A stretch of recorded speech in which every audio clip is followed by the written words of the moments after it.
గత ఆదివారం అంతఃపురంలో కన్యకల పట్ల జరిగే ఆ కార్యక్రమాన్ని గురించి మనం విన్నాం కదా. ఈ లాక్డౌన్ దినాల్లో మనల్ని దేవుడు అంతఃపురంలో ఉంచారు. లేఖనాల్లో మనం విన్నాం, అంతఃపురానికి వచ్చినటువంటి కన్యక అంతఃపురం నుండి రాజనగర్కైనా వెళ్తుంది, లేదా తిరిగి తన సొంత నగరికైనా వెళ్ళిపోతుంది. బిడ్డలారా, మరలా ఈ మాట జ్ఞాపకం చేస్తాను. అంతఃపురంలో ఉన్నటువంటి కన్యక దేవుడు కనికరిస్తే రాజును వివాహం చేసుకుని తన బ్రతుకు కాలమంతా రాజనగర్లో బ్రతికేటువంటి భాగ్యం ఆ తల్లి పొందుకుంటుంది. ఒకవేళ దేవుని కటాక్షం ఆ కన్యక మీదకి రాకపోతే మరలా తిరిగి తన నగరకు వెళ్ళిపోయి తన పాత జీవితం జీవించేటట్లుగా తన పరిస్థితులు మారిపోతాయి. బిడ్డలారా, వాక్యం వింటున్న మన జీవితాల్లో మరణం తర్వాత మన జీవితాల్లో కూడా రెండు స్థలాలలో ఏదో ఒక స్థలంతో మన జీవితం ప్రారంభమవుతుంది. మరణం తర్వాత ప్రారంభమయ్యే జీవితం అది అంతము లేని జీవితం, యుగాయుగాలు ఉండేటువంటి జీవితం. ఒక వ్యక్తి మరణం తర్వాత తన జీవితాన్ని పరలోకంలోనైనా ప్రారంభిస్తాడు, పాతాళంలోనైనా ప్రారంభిస్తాడు. పరలోకంలోనైనా ప్రారంభిస్తాడు, నరకంలోనైనా తన జీవితాన్ని ప్రారంభిస్తాడు. మెట్టుకు చనిపోయిన ప్రతి వ్యక్తి తన జీవితంలో ఈ రెండు స్థలాలలో ఏదో ఒక స్థలంలో ఉండి తన జీవితాన్ని ప్రారంభించేటువంటి వ్యక్తిగా ఉంటాడు. వాక్యం వింటున్న బిడ్డలారా, మన జీవితంలో ఈ వాక్యం వింటున్న నీ జీవితంలో ఒకవేళ నువ్వు మరణిస్తే నీ రెండవ జీవితం, మనకు అర్థమయ్యే భాషలో చెప్పాలంటే సెకండ్ ఇన్నింగ్స్. టెస్ట్ మ్యాచ్లో సెకండ్ ఇన్నింగ్స్ ఉంటుంది కదా, అదే సెకండ్ ఇన్నింగ్స్. పరలోకంలో ప్రారంభిస్తావో పాతాళంలో ప్రారంభిస్తామో ఒక్కసారి మన స్థితి ఆలోచిస్తూ దేవుని యొక్క వాక్యాన్ని విందాం. మెట్టుకు గత వారం విన్నాం కదా, అంతఃపురానికి రాదగిన వాళ్ళు ఎవరు వాక్యంలో చూస్తే సౌందర్యవతులైన కన్యకలు మాత్రమే అంతఃపురానికి రాదగిన వారు. చెప్పండి, అంతఃపురానికి రాదగిన వారు ఎవరు? సౌందర్యవతులైన కన్యకలు. మనం సౌందర్యాన్ని పోగొట్టుకుంటే 10,000 మంది పురుషులలో అతి కాంక్షణుడైన దేవుడు తన సొగసును స్వరూపాన్ని మనకివ్వాలని సొగసు లేనివాడిగా, చూడనొల్లని వానిగా, ఒక కురూపిగా సిలువ మ్రాను మీద ప్రభు మార్చబడ్డారు. ఎవరు దేవుని దృష్టిలో సౌందర్యవతులు కన్యకులు అంటే, యేసుక్రీస్తు రక్తముతో కడగబడి ఎవరైతే బాప్తిస్మం తీసుకుంటారో, బాప్తిస్మం ద్వారా పెండ్లి భార్యగా యేసుక్రీస్తుతో ఎవరైతే ప్రదానం చేయబడతారో, బాప్తిస్మం తీసుకున్న ప్రతి వ్యక్తి దేవుని దృష్టిలో సౌందర్యవతులైనటువంటి కన్యకలై ఉన్నారు. బిడ్డలారా, ఏ వ్యక్తి అయినా తన బ్రతుకులో పరలోక రాజ్యం చేరాలి అని అంటే మొట్టమొదట ఆ వ్యక్తికి బాప్తిస్మపు అనుభవం ఉండాలి. ఇప్పుడు అమెరికా దేశం మనం వెళ్ళాలండి, వెళ్ళాలనుకున్న తోటనే మనం వెళ్ళలేం కదా. దానికి ఒక ప్రొసీజర్ ఉంటుంది, ఒక ప్రాసెస్ ఉంటుంది. తమ్ముడా, ఏమేం కావాలి? పాస్పోర్ట్ కావాలి. పాస్పోర్ట్ ఉన్నంత మాత్రం వెళ్ళిపోతామా తమ్ముడా? మనోడు కూడా చాలా కాలం నుంచి అమెరికా వెళ్ళాలనుకుంటున్నాడు, కుదరదు కదా.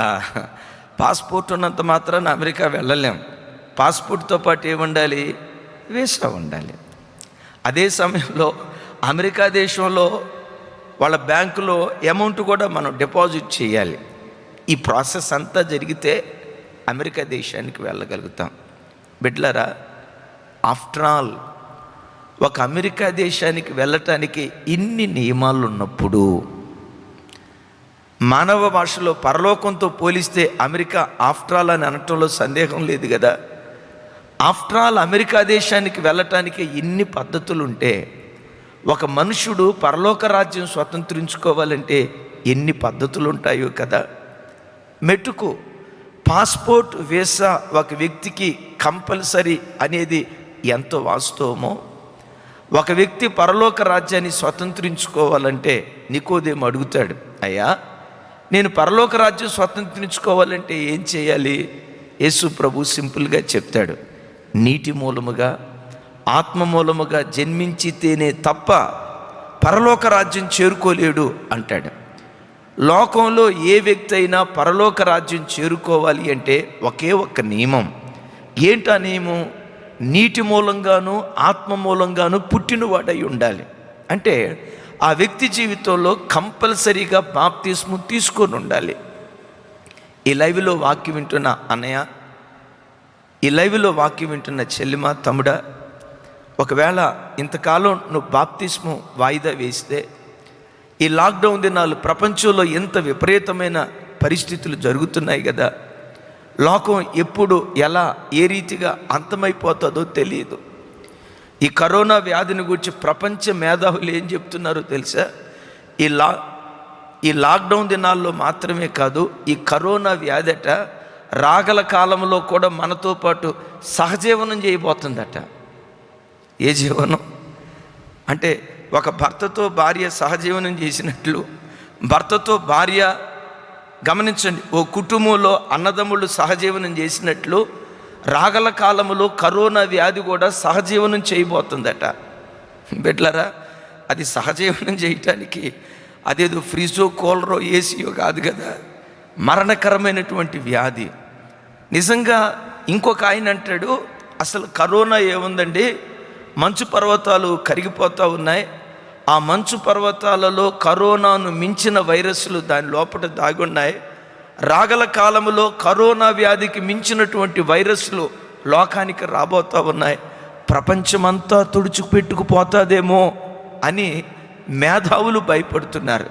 బిడ్డలారా, ఈ కాలం సంపాదించుకునే కాలం కాదు, ద్రాక్ష తోటలు ఒలీవ తోటలు సంపాదించుకునే కాలం కాదు, వెండి బంగారాలు సంపాదించుకునే కాలం కాదు.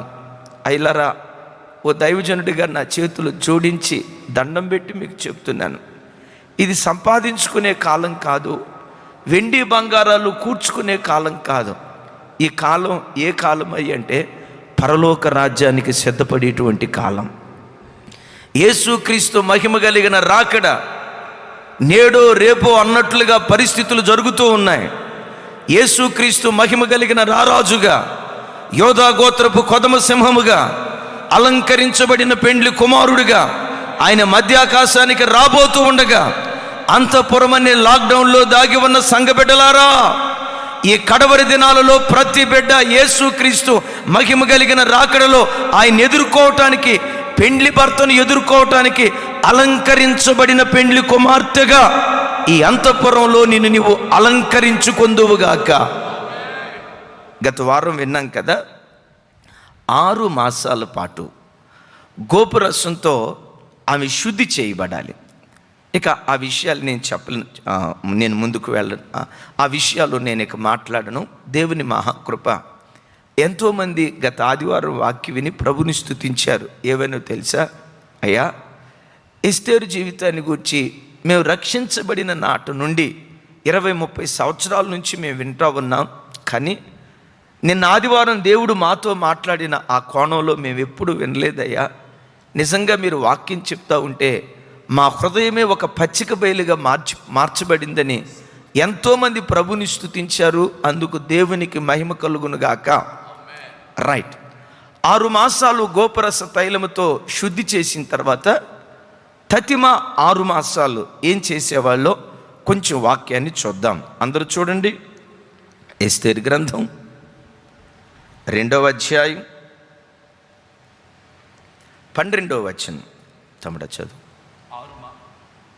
6 మాసములు గోపరస తైలముతోనూ 6 మాసములు సుగంధ వర్గములతోనూ. చాలు. రైట్. 6 మాసములు సుగంధ వర్గములతోనూ అన్నాడు. అంటే సుగంధ వర్గములు అన్నాడు అంటే ఆ సుగంధ వర్గాలలో చాలా పట్టికొంది. సుగంధ వర్గాలలో అగ్రగామి లేక మొట్టమొదటిది ఏదై అంటే జటామాంసి. దేవునికి మహిమ కలుగునుగాక.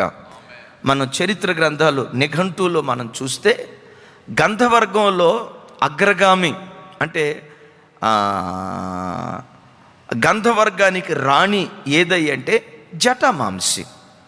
ప్రభు బిడ్డలారా, అంతఃపురానికి చేరినటువంటి ఆ కన్యకలను 6 మాసాల పాటు జటామాంసిని రాసి జటామాంసితో ఆమె శరీరం అంతటిని మర్దన చేసినట్లుగా చరిత్ర గ్రంథాల్లో రాయబడి ఉంది.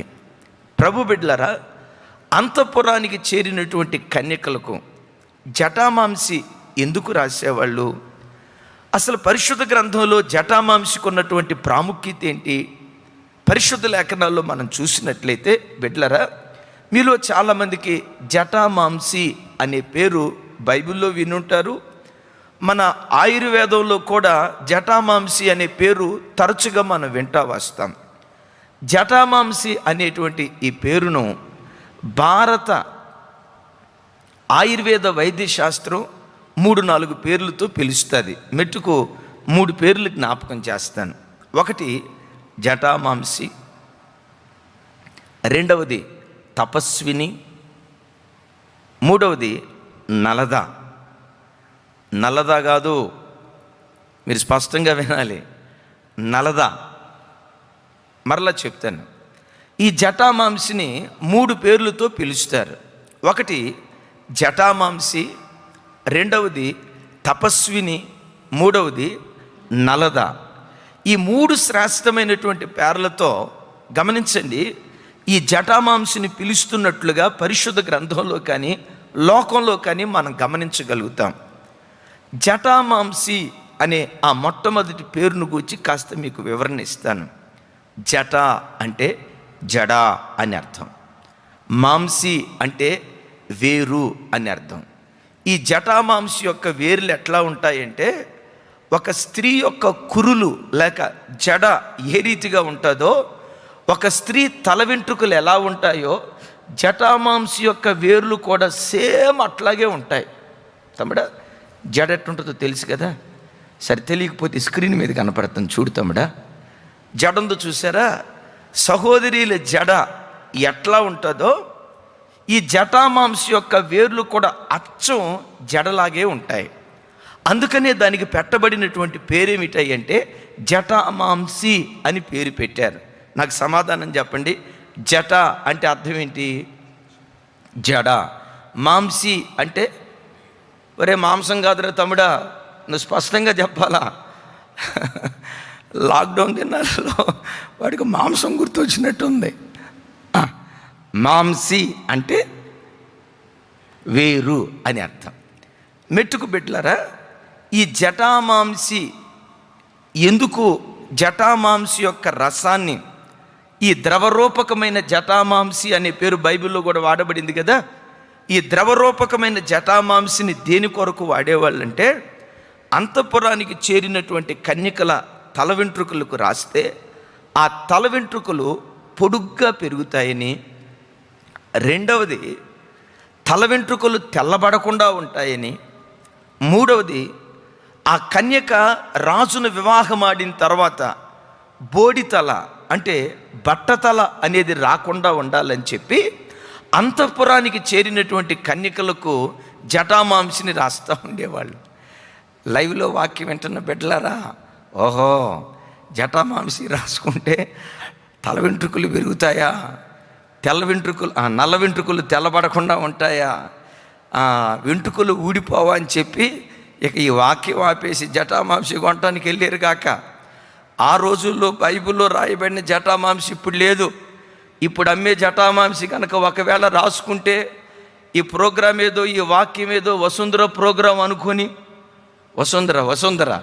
వసుంధర కార్యక్రమం అనుకొని జటామాంసి ఎక్కడుందో కొనటానికి వెళ్ళి కొనుక్కొని తెచ్చుకున్నారా?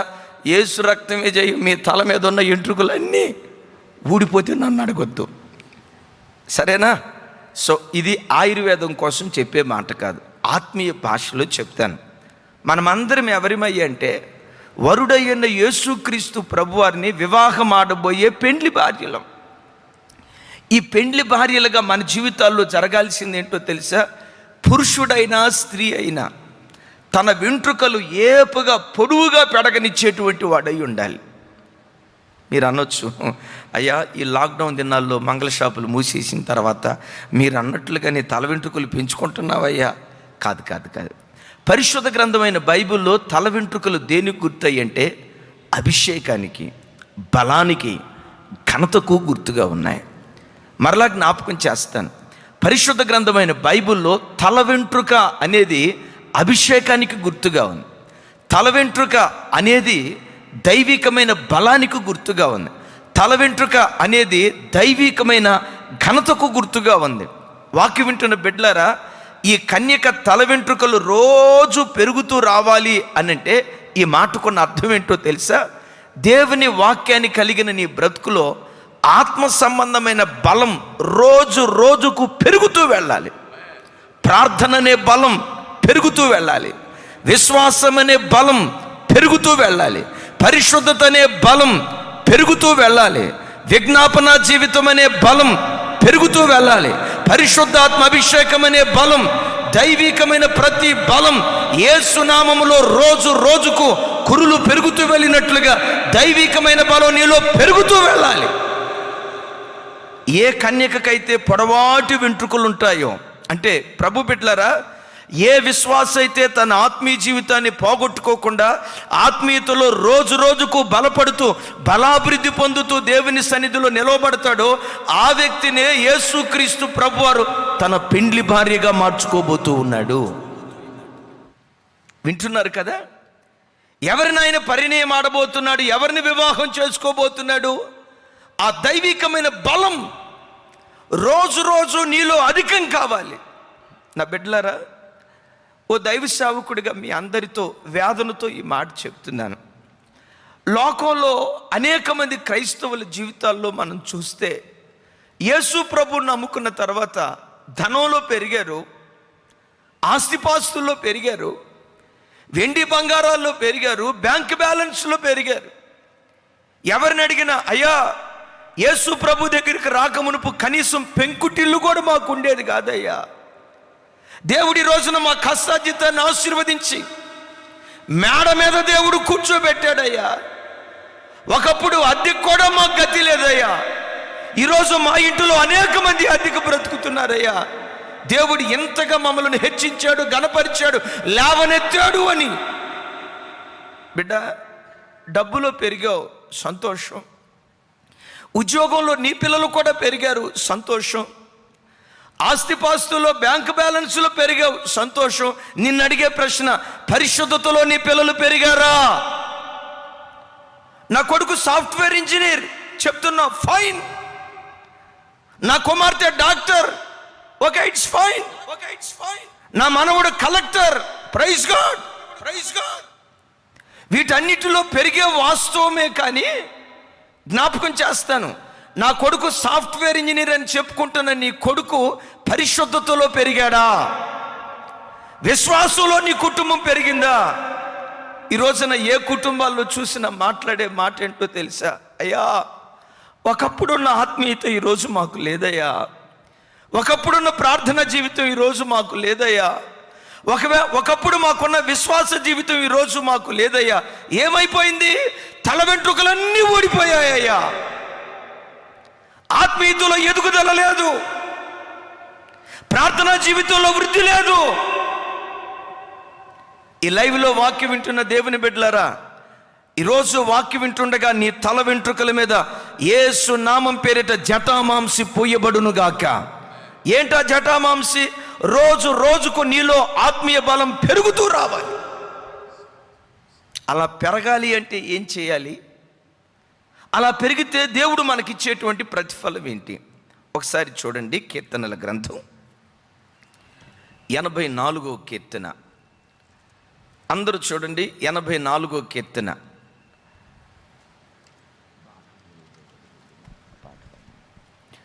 ఎనభై 84వ కీర్తన 6-7 చరణాలు. తమ్ముడా, 5వ చరణం నుంచి చదువు.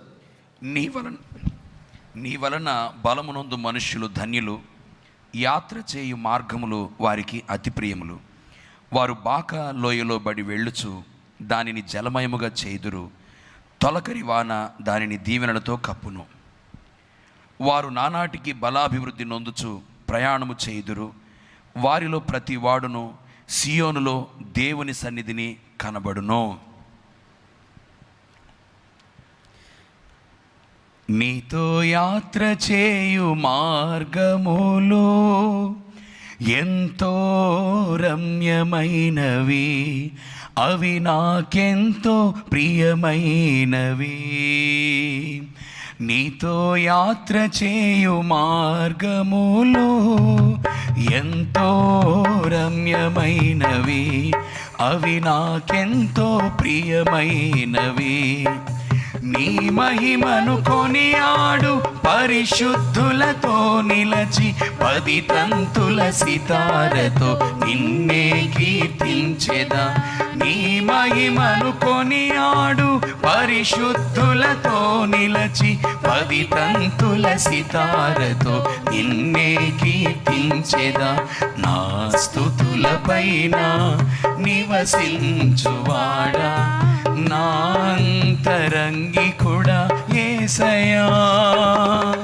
నా స్తుతులపైన నివసించువాడా, నా అంతరంగికుడా యేసయ్యా. నీవు నా పక్షమై ఉన్నావు గనుకే జయమే జయమే, ఎల్లవేళలా జయమే.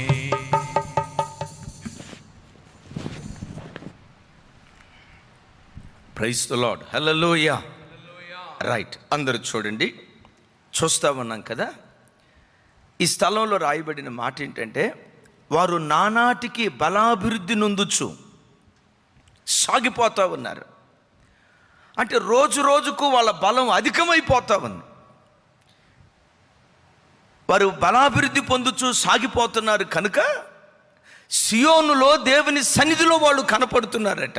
అంటే పరలోకం అనే సియోనులో దేవుని సన్నిధిలో ఎవరు కనపడతారంటే బలాభివృద్ధి పొందినటువంటి వాళ్ళు.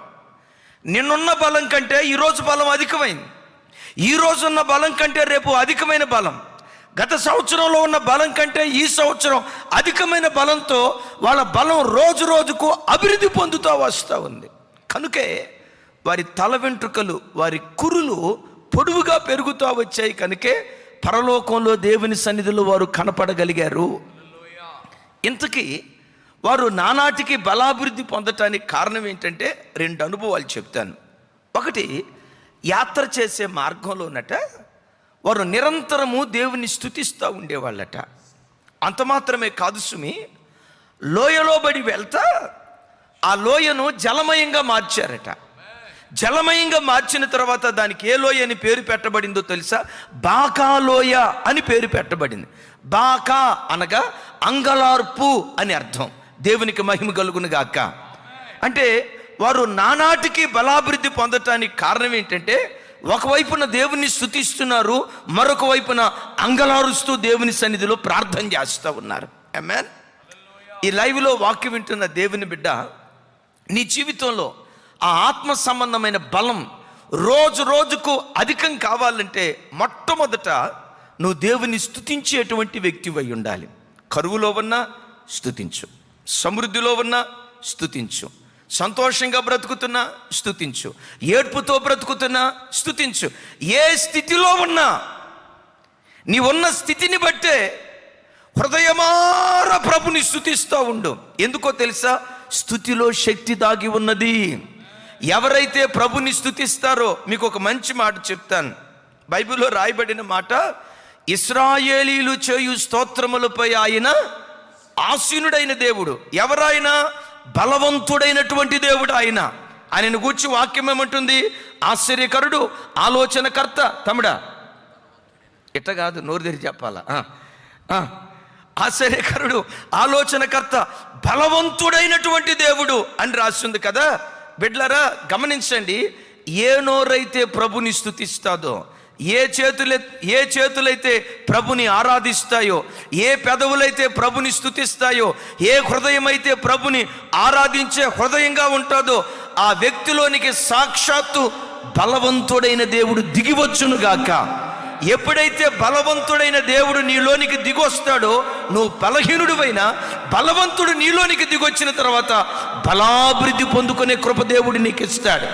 ఈ లైవ్లో వాక్యం వింటున్న దేవుని బిడ్డ, దేని గుర్చైనా నువ్వు ఏడుస్తూ ఉంటే కూర్చున్న చోటే నువ్వున్న స్థితిని బట్టే హృదయమార ప్రభుని స్తుతించు. ఆరోగ్యం ఇచ్చినా ఆయనని స్తుతించు, ఆరోగ్యం ఇవ్వకపోయినా ఆయనని స్తుతించు, కడుపు నిండా భోజనం పెట్టినా ప్రభుని స్తుతించు, పచ్చి మంచినీళ్ళు తాగి పస్తులుండే పరిస్థితి ఒకవేళ నీ బ్రతుకులో వచ్చినా, ఏ స్థితిలో ఉన్నా ఆ స్థితిని బట్టి ప్రభుని నువ్వు స్తుతిస్తూ ఉంటే ఓ తెలియని దైవికమైన బలం నీ మీదకు దిగి వచ్చును కాక. గమనించండి, ఒకవైపున స్తుతి, ఇంకొక వైపున ప్రార్థన. ఎలాంటి ప్రార్థన? రాయబడిన మాట, వారు లోయలో బడి వెళ్ళుచు. అది ఒక లోయ. ఈ ఇశ్రాయేలు ప్రజలంతా లోయలో బడి వెళ్తూ ఉంటే ఆ లోయ అంతా ఏమైపోయిందట? జలమయంగా మార్చబడిందట. గమనించండి, వారు వెళ్ళక మునుపు జలమయంగా ఉందా, వాళ్ళు వెళ్ళిన తర్వాత జలమయంగా ఉందా ఆలోచిస్తే, వాళ్ళు వెళ్ళక మునుపు అది ఎండినటువంటి లోయ. అయితే ఆ లోయ గుండా వెళ్తూ ఉంటే వాళ్ళంతా ఏం చేశారు అంటే అంగలారుస్తూ దేవుని సన్నిధిలో ప్రార్థన చేశారు.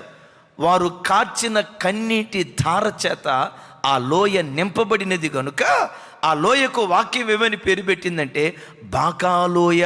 బాకా అనగా అంగలార్చే లోయ. ఆ లోయలో వాళ్ళు అంగలారుస్తూ ప్రార్థన చేశారు. అది జలమయంగా నింపబడటాన్ని బట్టి తొలకరి వాన దీవెనతో ఆ లోయను దేవుడు ఆశీర్వదించాడు. ఈ లైవ్లో వాక్యం వింటున్న నా దేవుని బిడ్డలారా, ఈరోజు ఈ వాక్యం వింటున్న నీ జీవితంలో ప్రార్థన కాదు ఈ రోజున మనకు కావాల్సింది, అంగలారుస్తూ ప్రార్థించే ప్రార్థనాత్మ మన ఒక్కొక్కరి గుండెల్లో నా దేవుడు కొమ్మరించునుగాక. నన్ను క్షమించండి, లోడలోడ ఏదో పాఠం అప్పచెప్పినట్లుగా చేసే ప్రార్థన కాదు ఈ కాలంలో మనం చేయాల్సింది. ఇది సిద్ధపాటు కాలం కదా, దేవుని రాకడకు నిన్ను నీవు ఆయత్తపరుచుకునే కాలం కదా, మహిమ కలిగిన రారాజుగా ప్రభు రాబోతున్న కాలంలో మనం బ్రతుకుతున్నాం కదా. ఎలాంటి అంగలార్పు మనకు ఉండాలి? బైబిల్లో రాయబడిన మాట, పెనిమిటిని కోల్పోయిన యవ్వనురాలు అంగలార్చినట్లుగా దేవుని సన్నిధిలో అంగలారుస్తూ ప్రార్థన చేయి లేఖనంలో రాయబడింది. ఎలా ప్రార్థన చేయాలయ్యా? పెనిమిటిని కోల్పోయిన యవ్వనురాలు ప్రలాపించినట్లుగా. నా దేవుని బిడ్డలారా, నన్ను క్షమించండి, పెనిమిటిని కోల్పోయిన యవ్వనురాలు ఎలా ఏడుస్తుందో నాకు బాగా తెలుసు. నేను 9వ తరగతి చదివే రోజుల్లో నాకంటే పెద్దది ఒక అక్క నాకుంది. ఆ అక్క భర్తకు ఏదో అయిందన్నట్లుగా మా కబురు తెలిస్తే ఏవైందో చూద్దామని వెళ్ళాం. ఆడికి వెళ్ళిన తర్వాత గుండెలు పిండే విషాదకరమైన సంగతి ఏంటంటే 21 సంవత్సరం కూడా నిండక మునిపే మా అక్కకు భర్త చనిపోయాడని, ఆ భర్త శవం ఆ ఇంటి ఎదురుగా ఉందని వాళ్ళు చెప్తే వేదనతో మేము అక్కడికి లోపలికి వెళ్ళబోతూ ఉన్నాం. బిడ్డలారా, మా అక్క భర్త ఎలా ఉన్నాడు అనేది కాదుగా నా ఆలోచన, చిన్న వయసులో భర్తను పోగొట్టుకున్న నా అక్క ఎట్లా ఉండి ఉంటుంది, నా అక్క రూపం ఎట్లా ఉండి ఉంటుంది, అసలు ఆ అక్కను చూసి నేను తట్టుకోగలనా అని ఏడ్చుకుంటూ వెళ్తూ ఉన్నాను. నేను అనుకున్న దానికంటే ఇంకా ఘోరమైన సంగతి, నాకంటే పెద్దదే, భర్తను పోగొట్టుకొని జుట్టు విరబోసుకొని నెత్తి మీద బూడిద పోసుకొని పిచ్చి దానిలాగా నేల మీద డొర్లాడుతూ ఉంది. ఎందుకు ఆ బిడ్డ డొర్లాడుతూ ఉందంటే, యవ్వన కాలములో నేను పెనిమిటిని పోగొట్టుకున్నాను, రేపు నాకు దిక్కెవరు, నా పిల్లలకు దిక్కెవరు, ఎవరి యొద్దకు వెళ్ళి నా పిల్లలు నాన్న అని పిలుస్తారు, నా కుటుంబానికి ఏదైనా కొరత వస్తే, నా కుటుంబానికి ఏదైనా అవసరత వస్తే ఎవరి యొద్దకు వెళ్ళి నేను అడగలను? బిడ్డలారా, నన్ను క్షమించండి, ఆ తల్లేమో భర్తను పోగొట్టుకున్నందుకు ఏడుస్తుంది.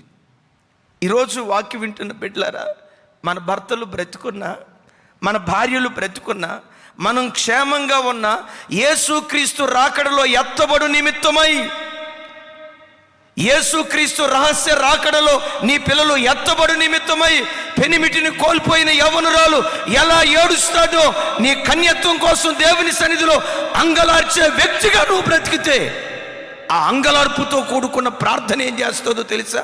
పరిశుద్ధాత్మనే తొలకరి వాన నీ మీద కుమ్మరించబడటానికి దేవుడు కృప చూపిస్తాడు. ఏ తొలకరి వాన? ఆకాశం నుంచి తొలకరి కాలములో కురిసే వాన కాదు. తొలకరి వర్షం దేనికి గుర్తో తెలుసా? పరిశుద్ధాత్మకు గుర్తుగా ఉన్నది. ఏ వ్యక్తి అయితే అంగలారుస్తూ ప్రార్థన చేస్తాడో, మేడగది మీదకి తొలకరి వానగా పిలువబడుతున్న పరిశుద్ధాత్ముడు దిగి వచ్చినప్పుడు ఎలాంటి విప్లవాత్మకమైన కార్యాలు దేవుడు జరిగిస్తూ వచ్చాడు. అంగలారుస్తూ ప్రార్థించే ప్రతి వ్యక్తి మీద పరిశుద్ధాత్మ అనే తొలకరి వాన దేవుడు కుమ్మరించునుగాక. బిడ్లారా, ఇప్పుడు చూడండి, ఒకవైపున స్తుతి అనే రెక్క, ఇంకొక వైపున ప్రార్థన అనే రెక్క.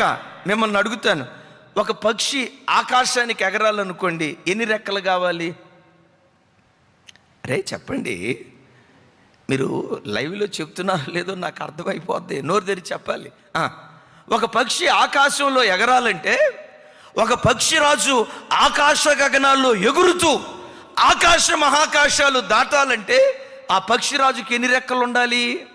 ఏ పక్షే కాదు, ఆ పక్షిరాజే కాదు, ఏ పక్షి ఎగరాలన్నా 2 రెక్కలు ఉండాలి. క్రైస్తవుడా, యేసుక్రీస్తు రహస్య రాకడలో నువ్వు ఎగిరే వ్యక్తిగా ఉండాలంటే స్తుతి అనే రెక్క, అంగలార్పు ప్రార్థన అనే రెక్క. ఎవరికి 2 రెక్కలు ఉంటాయో యేసుక్రీస్తు రహస్య రాకడలో రెప్పపాటు కాలములో రూపాంతరము చెంది పరలోకంలో ప్రభుని చేరుకునే భాగ్యం దేవుడు వారికి ఇచ్చునుగాక.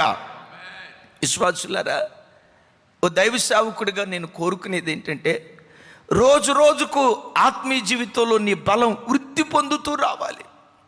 రక్షణ పొందిన ప్రారంభ దినాల్లో ఉన్న బలం కంటే, గత సంవత్సరం ఉన్న బలం కంటే ఈ సంవత్సరం మన బలం యేసు నామములో అత్యధికమగునుగాక. చూద్దాం ఆమేన్. ఒక వ్యక్తికి బలాభివృద్ధిని కలుగు చేసేది ఏది? స్తుతి, అంగలార్పుతో కూడుకున్న ప్రార్థన. ఓ చిన్న మాట అడుగుతాను, ఈ లైవ్లో వాక్యం వింటున్న దేవుని బిడ్డలారా, నీకు ప్రార్థనా జీవితం ఉందా? నిరంతరము దేవుని స్తుతించే జీవితం ఉందా? ఈ లాక్డౌన్ దినాల్లో కనీసం రోజుకొచ్చి 24 గంటల కాల వ్యవధిలో ప్రార్థనకు దశంభాగం ఇచ్చే ఆ మంచి మనస్తత్వం నీకుందా? మొన్నటి దినాన్ని ఒక సహోదరి ఫోన్ చేసింది. ఎంత సంతోషపడుతుందంటే అంత సంతోషపడుతుంది. ఏంటి తల్లి ఎంత సంతోషపడుతున్నావు అంటే, అన్న లాక్డౌన్ దినాలకు ముందు యేసు ప్రభు వస్తే ఎత్తబడతానో లేదో నాకు భయంగా ఉండేదన్నా. కానీ ఈ లాక్డౌన్ దినాలు 4 రోజులు గడిచిన తర్వాత ఒకవేళ యేసు ప్రభు కనుక ఇప్పుడు వస్తే ఎత్తబడే గుంపులో నేను మొట్టమొదటిదానిగా ఉంటానన్నా అంది. ఏంటమ్మా ఏంటి ఏం మాట్లాడేవన్నా? లాక్డౌన్ దినాలకు ముందు ఒకవేళ ప్రభు వస్తే విడవబడేదాన్ని ఏమోనన్నా, కానీ ఒకవేళ ప్రభు కనుక ఇప్పుడు వస్తే ఎత్తబడే గుంపులో నేను మొట్టమొదటి ఉంటానన్నా అంది. ఎందుకమ్మా అన్నాను. అన్నయ్య, లాక్డౌన్ దినాలు స్టార్ట్ అయినప్పటి నుండి దేవుని మహాకృప రోజుకొచ్చి 7 గంటలు ప్రభుతో గడుపుతూ ఉన్నాను. ఎప్పుడెప్పుడు గడుపుతున్నావు తల్లి అన్నాను. ఆ చెల్లిని అడిగాను, ఎప్పుడెప్పుడు గడుపుతున్నావు తల్లి అన్నాను. అన్నయ్య, 3:45 కల్లా మా ఇంటిళ్ళపాది అందరం నిద్ర లెగుస్తాం. తమ్ముడా, మధ్యాహ్నం 3:45 కాదు, ప్రొద్దున్నే 3:45 కల్లా ఇంటిళ్ళపాది నిద్రలో నుంచి లేస్తాం. లేచి ఏం చేస్తారా? 4 గంటల నుంచి 6 గంటల వరకు అరుణోదయపు ప్రార్థన 2 గంటలు ఇంట్లో చేసుకుంటున్నాం అన్నయ్య. Praise God. తర్వాత ఏం చేస్తారా అన్నయ్య? ఇక వంట కార్యక్రమాలు అన్నీ అయిపోతాయి అన్నయ్య. 11 గంటలకు మోకరిస్తాం అన్నయ్య. 11 గంటల నుంచి 2 గంటల దాకా 3 గంటలు దేవుని దగ్గర ప్రార్థన చేస్తాం అన్నయ్య. 5 గంటలు అయిపోయింది. మరలా ఇంకా ఎప్పుడు చేస్తారా అన్నయ్య? లాక్డౌన్ దినాలు స్టార్ట్ అయిన తర్వాత రోజు లైవ్ స్టార్ట్ అయింది కదా, 7:30 నుండి 9 దాకా మన ప్రార్థన నడిచింది కదా, మేము 7ంటికే మోకరిస్తాం అన్నయ్య. 7ంటికి మోకరించి 7:30 దాకా ప్రార్థన చేసుకొని 7:30 నుండి 9:30 దాకా అన్నయ్య రోజుకొచ్చి 7 గంటల ప్రార్థనలో దేవుని సన్నిధిలో గడపటాన్ని బట్టి మా తల వెంట్రుకలు ఫుల్గా పెరిగిపోయినాయి అన్నయ్య. ఏ తల వెంట్రుకలు?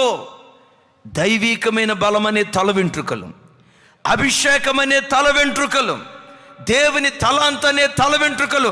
అది రోజు రోజుకు పెరుగుతూ వచ్చాయి. ఈరోజు నేను చెప్పగలిగేది ఏంటంటే, ఒకవేళ ప్రభువే గనక ఈ లాక్డౌన్ దినాల్లో వస్తే ఎత్తబడతాను అనే నిశ్చయిత నాకుంది. నేనే కాదన్నయ్య, నా పిల్లలు కూడా శుద్ధీకరించుకుంటున్నారు, నా పిల్లలు కూడా ఎత్తబడతారు అనే ధైర్యం నాకుంది. నా ప్రభు బిడ్డలారా, దైవికమైన బలం నీలో రోజు రోజుకు పెరగాలంటే ఒకవైపున స్తుతి అనే రెక్క, రెండవది ప్రార్థన అనే రెక్క. ఈ రెండు రెక్కలు కలిగి మనం బ్రతికితే నానాటికి బలాభివృద్ధి నొందుచు సియోనులో దేవుని సన్నిధిలో కనబడుదుముగాక. వినండి, తల వెంట్రుకలు పెరగాలి. ఈ జటామాంసి వలన కలిగే ఓ శ్రేష్టమైన ఉపయోగం ఏంటి అంటే, గమనించండి, తల వెంట్రుకలు రాలిపోకుండా, అంటే బోడి తల రాకుండా ఆ వ్యక్తిని కాపాడుతుంది.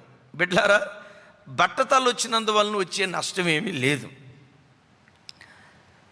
ఆ మధ్య ఒక ఆయన అన్నాడు, కోటీశ్వర్లు అయ్యే వాళ్ళందరికీ బట్టతలు వస్తుందంట. అలాగని బట్టతలకి కోట్లకి సంబంధమే లేదు, అది వేరే సంగతి.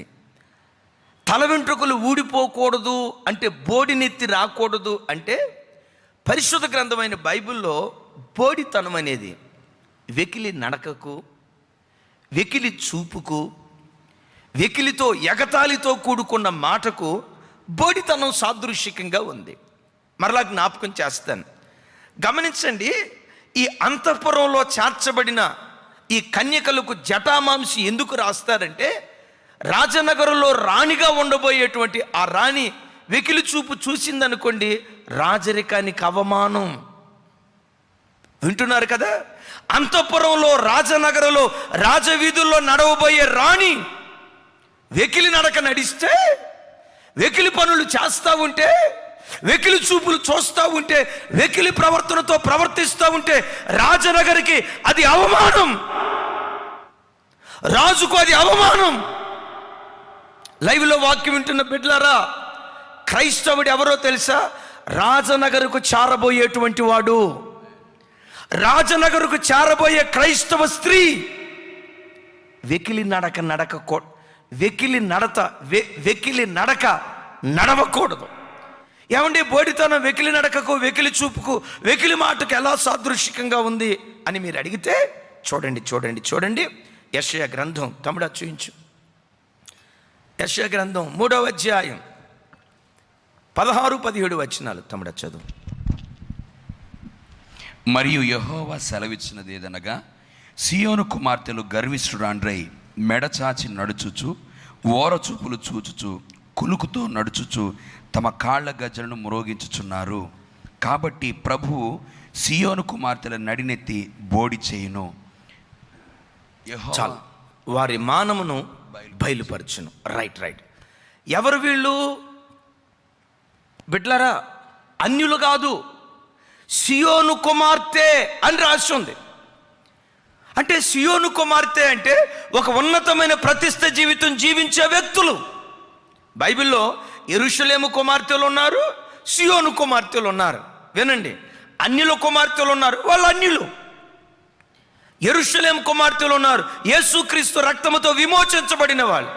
సియోను కుమార్తెలు ఎవరయ్యంటే, ఈ యెరూషలేము కుమార్తెల్లో ఇంకా ప్రత్యేకించబడిన ఒక ఉన్నతమైనటువంటి జనాంగం, ఉన్నతమైన జనాంగంగా పిలువబడుతున్న సియోను కుమార్తెలట మెడచాచి నడుచుచు, వారచూపులు చూచుచు, కులుకుతూ వాళ్ళు నడుస్తూ ఉన్నారట. వాళ్ళ చూపుల్లో వెకిలితనం. వారచూపులు అనే మాటకు నిఘంటువులో ఉన్న అర్థం వేరు. మీరు ఇంటికాడ మీరు గమనించండి. సియోను కుమార్తెగా పిలువబడుతున్న ఈ కుమార్తె దారి వెంబడి వెళ్ళేటప్పుడు బైబిల్ ఏమని రాస్తుంది? నీ కనురెప్పలకు ముందు సూటిగా నీ చూపు ఉండాలి. దారి వెంబడి వెళ్ళేటప్పుడు ఒక అమ్మాయి వైపు ఓరగా నువ్వు చూడొద్దు. బోడుగా దేవుని దగ్గర కనపడతావు. 60-70 సంవత్సరాల వయసులో వృద్ధాప్యంలో ఉన్న నువ్వు, నీ మనవరాలి వయసులో ఉన్న అమ్మాయి వెళ్తా ఉంటే వార చూపులు నువ్వు చూస్తూ ఉన్నావంటే నువ్వు బోడివాడివి కాదా? లైవ్లో వాక్యం వింటున్న యవన సహోదరుడా, ఒక యవన అమ్మాయి వెళ్తా ఉంటే ఆ అమ్మాయి వైపు వారగా చూస్తూ, ఆ అమ్మాయి నిన్ను చూడకుండా, నీవు చూస్తున్నట్లు 10 మందికి తెలియకుండా వారగా చూస్తావే, వార చూపు చూసే ప్రతి వ్యక్తి బోడివాడు అని దేవుని వాక్యం అంటుంది. నా ప్రభు బిడ్డలారా, బైబిల్లో వార చూపులు చూసిన ఒక ఆయన ఉన్నాడు. తల వెంట్రుకలు పొడుగ్గానే ఉన్నాయి కానీ చూపు సరైంది కాదు. తలలో బలం ఉంది, ఆ తల కింద ఉన్న కళ్ళల్లో బలహీనత ఉంది. తిమ్నాతుకు వెళ్ళాడు, ఫిలిష్తీయుల కుమార్తెలో ఒక దాన్ని చూశాడు. గాజాకు వెళ్ళాడు, వేశ్యను ఒక దాన్ని చూశాడు.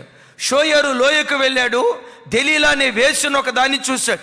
ఎక్కడికి వెళ్ళినా వ్యామోహంతో చూడటం. నన్ను క్షమించండి, లైవ్లో వాక్యం వింటున్న బిడ్డలారా, ఫోర్నోగ్రఫీ చూసే ప్రతి వాడు బోడి తల కలిగినటువంటి వాడు. అశ్లీలమైన బూతు బొమ్మలు చూసే ప్రతి వాడు బోడి తల కలిగినటువంటి వాడు. ఒక అమ్మాయి వైపు అబ్బాయి వైపు వెకిలి చూపులు చూసే ప్రతి వాడు ఒక బోడి తల కలిగిన వాడు. యేసుక్రీస్తు వివాహం ఆడాలంటే బోడి తల కలిగిన వాడిని వివాహం ఆడాడు. శారీరకంగా బట్టతలుంటే ప్రైజ్ గాడ్, దాని గురించి నువ్వు బాధపడాల్సిన పని లేదు, దానిని బట్టి నవ్వాల్సిన అవసరమే లేదు. ఏది దేవుని దగ్గర బోడితనం? వెకిలి చూపు. ఈ లైవ్లో వాక్యం వింటున్న తమ్ముడా, నీ చూపు ఎలాంటిదిరా తమ్ముడా? ఎవన తమ్ముడా? ఈ వాక్యం వింటున్న ఎవన చెల్లెమా, ఎవన సహోదరుడా, నీ చూపు ఎలా ఉందో ఒక్కసారి ఆలోచించు. ఆ వెకిలి చూపు చూడటాన్ని బట్టే చివరికి సంసోను ఏమైపోయాడో తెలుసా? బోడివాడైపోయాడు. దేవుడిచ్చిన బలాన్ని పోగొట్టుకున్నాడు, దేవుడిచ్చిన అభిషేకాన్ని పోగొట్టుకున్నాడు, దేవుడు తనకిచ్చిన కృపలు పోగొట్టుకొని ఒక బలహీనుడిగా మారిపోయాడు. లైవ్లో వాక్యం వింటున్న తమ్ముడా, ఒకవేళ నీ కళ్ళల్లో బలహీనత ఉంటే ఓ మర్మయుక్తమైన మాట చెప్తాను. బలహీనత చేత బలం మింగివేయబడింది. అర్థమైంది తమ్ముడా? బలహీనత చేత బలం మింగివేయబడింది. ఏంటి బలం? నాజీరు చేయబడిన బలం సంసోను మీద ఉంది. 1000 ఏనుగుల బలం. మా చిన్నతనంలో బుర్రకథ వినేవాళ్ళం. సంసోను బుర్రకథ చెప్పేటప్పుడు 1000 ఏనుగుల బలం కలిగిన వాడు తందానా తానానా అని పాట పాడేవాళ్ళు. ఆ పాట మర్చిపోయా, లేకపోతే పాడేవాడిని. ఒకవేళ నేనే కనుక పాట పాడితే మీకు చలి జ్వరం రావాల్సిందే, అది వేరే సంగతి. దేవునికి మహిమ కలుగును కాక. సరే వినండి, సంసోను బుర్రకథను గూర్చి చిన్నతనంలో వినేవాళ్ళు. 1000 ఏనుగుల బలం కలిగిన వాడు గండడని పాట పాడేవాళ్ళు. నిజమే, తల వెంట్రుకల్లో బలం ఉంది, కళ్ళల్లో బలహీనత ఉంది. ఆ బలహీనత చేత బలం మింగివేయబడింది. విశ్వాసి, ఈ వాక్యం వింటున్న నీ జీవితంలో ఎన్నో బలాలు నీవు కలిగి ఉండొచ్చు. ప్రార్థన బలం నువ్వు కలిగి ఉండొచ్చు, విశ్వాస బలం కలిగి ఉండొచ్చు, దీనత్వం అనే బలం కలిగి ఉండొచ్చు, మందిరంలో పరిచర్య చేసే బలం కలిగి ఉండొచ్చు. తమ్ముడా, వాయిద్యకారుడు అనే బలం కలిగి ఉండొచ్చు. Praise God. ఈ బలాలు కలిగి ఉండవు. ఈ బలాలు కలిగి ఉన్న నీ జీవితంలో వ్యామోహపు చూపు అనే బలహీనత ఉంటే, ఆ బలహీనత ఏం చేస్తుందో తెలుసా? నీ బలమంతటిని మింగేసి ఒక బోడివాడిగా నిన్ను మారుస్తుంది. యవన బిడ్డలారా, దారి వెంబడి వెళ్ళేటప్పుడు అటు ఇటు చూడొద్దు. కనురెప్పలకు ముందుగా సూటిగా చూస్తూ మీ చూపును పవిత్రంగా మీరు కాపాడుకునే వ్యక్తులుగా ఉంటే మీరు దేవుని దృష్టిలో బోడివారిగా ఆయన సన్నిధిలో కనపడకుందురుగాక. రెండో మాట చెప్తాను, వింటున్నారు కదా? రెండో మాట చెప్తాను. ఎవరు దేవుని దృష్టిలో బోడివాడంటే వెకిలి నడత నడిచేవాడు. వెకిలి నడత దగ్గరకు వచ్చేసరికి అండి, పురుషుల దగ్గరకు వచ్చేసరికి అంత వెకిలి నడక ఉండదు. కానీ చాలామంది స్త్రీలు నాజూకైన బట్టలు వేసుకొని, పల్చటి బట్టలు వేసుకొని, శరీర సౌష్ఠవం బయటకు కనపడేటట్లుగా గమనించండి. ఒక తండ్రిగా చెప్తున్నాను, ప్రత్యేకంగా ఛాతి భాగం స్పష్టంగా కనపడేటట్లుగా ఆ పల్చటి బట్టలు వేసుకొని దారి వెంబడి కులుకుతూ నడుస్తూ వెళ్తారు. అలాంటి వస్త్రధారణ ఎవరికి ఉంటుందని నా దేవుని వాక్యం అంటుందో తెలుసా? వేశ్యలకు ఉండే వస్త్రధారణ. యెజబెలు ఆత్మ ఎవరిని పట్టి పీడిస్తుందో, యెజబెలు లాంటి వ్యభిచారపు ఆత్మ చేత ఎవరు నింపబడతారో ఆ వ్యక్తులకు శరీరాన్ని కప్పుకోవటం ఇష్టం ఉండదు. వాళ్ళు కప్పుకోరు, విప్పుకుంటూ బ్రతుకుతారు. విప్పుతూ బ్రతకటం మాత్రమే కాదండి, దౌర్భాగ్యం ఏంటో తెలుసా? ఆ వ్యక్తి, ఆ స్త్రీ నడిచేటప్పుడు వయ్యారాలు వలకబోస్తూ, వింటున్నారా? వయ్యారాలు వలకబోస్తూ కులుకుతూ ఆ శరీరం అంతా కదిలేటట్లుగా కులుకుతూ నడుస్తారు. ఎవరు వాళ్ళు? దేవుని దృష్టిలో బోడి వాళ్ళు. ఈ లైవ్లో వాక్యం వింటున్న క్రైస్తవ యవన చెల్లెమా, నీ నడక కూడా దైవభక్తిని ప్రతిబింబింపచేయునుగాక. నువ్వు కూర్చునే విధానం, నువ్వు మాట్లాడే విధానం, నువ్వు నడిచే విధానం, నీ హావభావాలు, నీ చూపు, నీ ముఖ కవలికలు, ప్రతిదీ చివరికి నువ్వు కట్టుకున్న నీ వస్త్రధారణ కూడా దేవునికి మహిమ తెచ్చేటట్లుగా ఉండాలి. మరో మాట నన్ను చెప్పని, రాజకుమార పుత్రిక, నీ పాదరక్షకములతో ఎంత అందముగా నడుచుచున్నావు.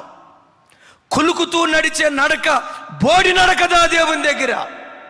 ఈ రోజున కొంతమంది ఏమండి, నాగరికత పెరిగిన తర్వాత డబ్బు ఎక్కువైపోయి, గమనించండి, నడకలో కూడా అంట మేనరిజం ఉందంట. తమ్ముడా, అర్థమైందా? నడక కూడా, తిండి తినేటప్పుడు కూడా ఒక సిస్టమేటిక్గా తినాలంట. ఏదో ఆకలి బాధ అయిపోయింది, ఆవురారు మొత్తం తినేసేద్దాం అట్లా కాదు. చూడండి, ఫోర్కుతో కట్ చేసి దాన్ని అట్లా గుచ్చి ముందు ఇట్లా పైకి లేపి, ఏమండి, దాన్ని ఇట్లా తిప్పి నోట్లో పెట్టుకొని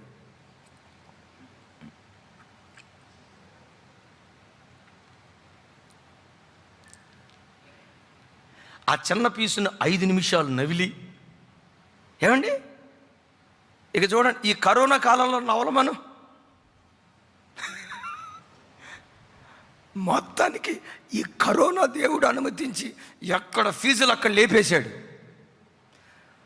సింహాసనం మీద కూర్చున్న రాజు మొదలుకొని చెరలో ఉన్న ఖైదీ వరకు గడగడ గడగడ గడగడమని వణుకుతూ ఉన్నారు. ఇప్పుడు మనుషునికి అర్థమైంది, జస్ట్ వీఆర్ డస్ట్. మా బ్రతికేమీ లేదు, మేమేదో మేధావులు అనుకుంటున్నాం, అంగార గ్రహం మీదకి వెళ్తున్నాం, చంద్రమండలం మీదకి వెళ్ళాం. ఆ మధ్య ఒకడు అన్నాడు, బడాయోడు, నేను సూర్యమండలం మీదకి వెళ్తానని. తగలబడతాడన్న సంగతి ఆడికి తెలియదు. వింటున్నారా? ఈరోజు మనుషునికి అర్థమైంది, మన బ్రతికేమీ లేదు, దేవుని కనికరం తప్పితే, దేవుని కృప తప్పితే అనే ఆ గ్రహింపు సమస్త మానవాళికి దేవుడిచ్చాడు. డబ్బు పెరిగిన తర్వాత నడకలో కూడా మేనరిజం అంట, తినే తిండి దగ్గర కూడా మేనరిజం అంట. ఎవరైనా ఆకలి బాధ అయిపోయేవాడు ఏదో ఆకలి బాధ తీర్చుకోవడానికి తినడం, వాడికి సెన్స్ లేదండి, ఆడి పక్కన కూర్చొని భోజనం చేయటం నాకు అదొక రకంగా ఉందండి. ఈడు మొన్నటిదాకా తింది ఆ బ్యాచ్లోనే. ఆను పట్టుకొని ఏమంటాడో తెలుసా, ఆడొట్టి లేబరోడండి. చూడండి, కొవ్వు పట్టిన మాటలు. ఒకప్పుడు ఈడి స్థితి అదే. ఆ పేదోని పట్టుకొని అంటాడు లేబరోడండి. ఆ పొగరు పట్టిన గర్వపు మాటలు నీ నోటొస్తే వాడికంటే అధమ స్థితిలోకి దేవుడు నిన్ను నెట్టేస్తాడు. జాగ్రత్త. నా ప్రభు బిడ్డలారా, జ్ఞాపకం చేస్తాను, ఈ డబ్బు పెరిగిన తర్వాత మేనరిజం ఎక్కువైపోయి, నేను పేర్లు చెప్పలేను ఎందుకంటే లైవ్ వెళ్తా ఉంది. మన హైదరాబాద్ పట్టణంలోని ఒకరోజు ఒక ప్రాంతం ప్రార్థన నిమిత్తం వెళ్తున్నాను. ఏమండి, అక్కడండి పెద్ద బోర్డు ఒకటి పెట్టుంది. ఏమని రాసిందంటే, నడక నేర్పబడును అని రాసింది. నేను చదివి, ఓహో పాపం పోలియో కాళ్ళు ఓచకాళ్ళు కలిగిన వాళ్ళు, నడవలేని వాళ్ళు ఉంటారు కదా, వాళ్ళకి నడక నేర్పటానికి ఏమో అని చెప్పి ముందు ఆయన్ని అడిగాను. నన్ను తీసుకెళ్తున్న ఆ ప్రాంతం ఆయన్ని అడిగాను, బ్రదరు ఇక్కడ నడక నేర్పుతారంటే, అంటే పోలియో వచ్చిన వాళ్ళు, నడవలేని వాళ్ళు వాళ్ళకే కదా అన్న.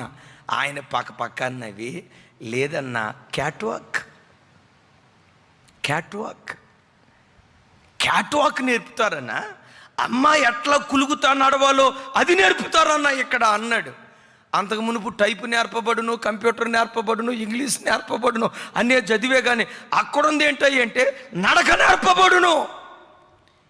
ఈ లైవ్లో వాక్యం వింటున్న యవన క్రైస్తవ సహోదరి, స్కిన్ టైట్ బట్టలు వేసుకొని శరీరపు సౌష్టం బయటకు కనపడేటట్లుగా శరీరాన్ని కప్పుకోకుండా లోకస్తుల వస్త్రధారణతో నువ్వు బ్రతకటం క్రైస్తవ్యానికి అవమానం.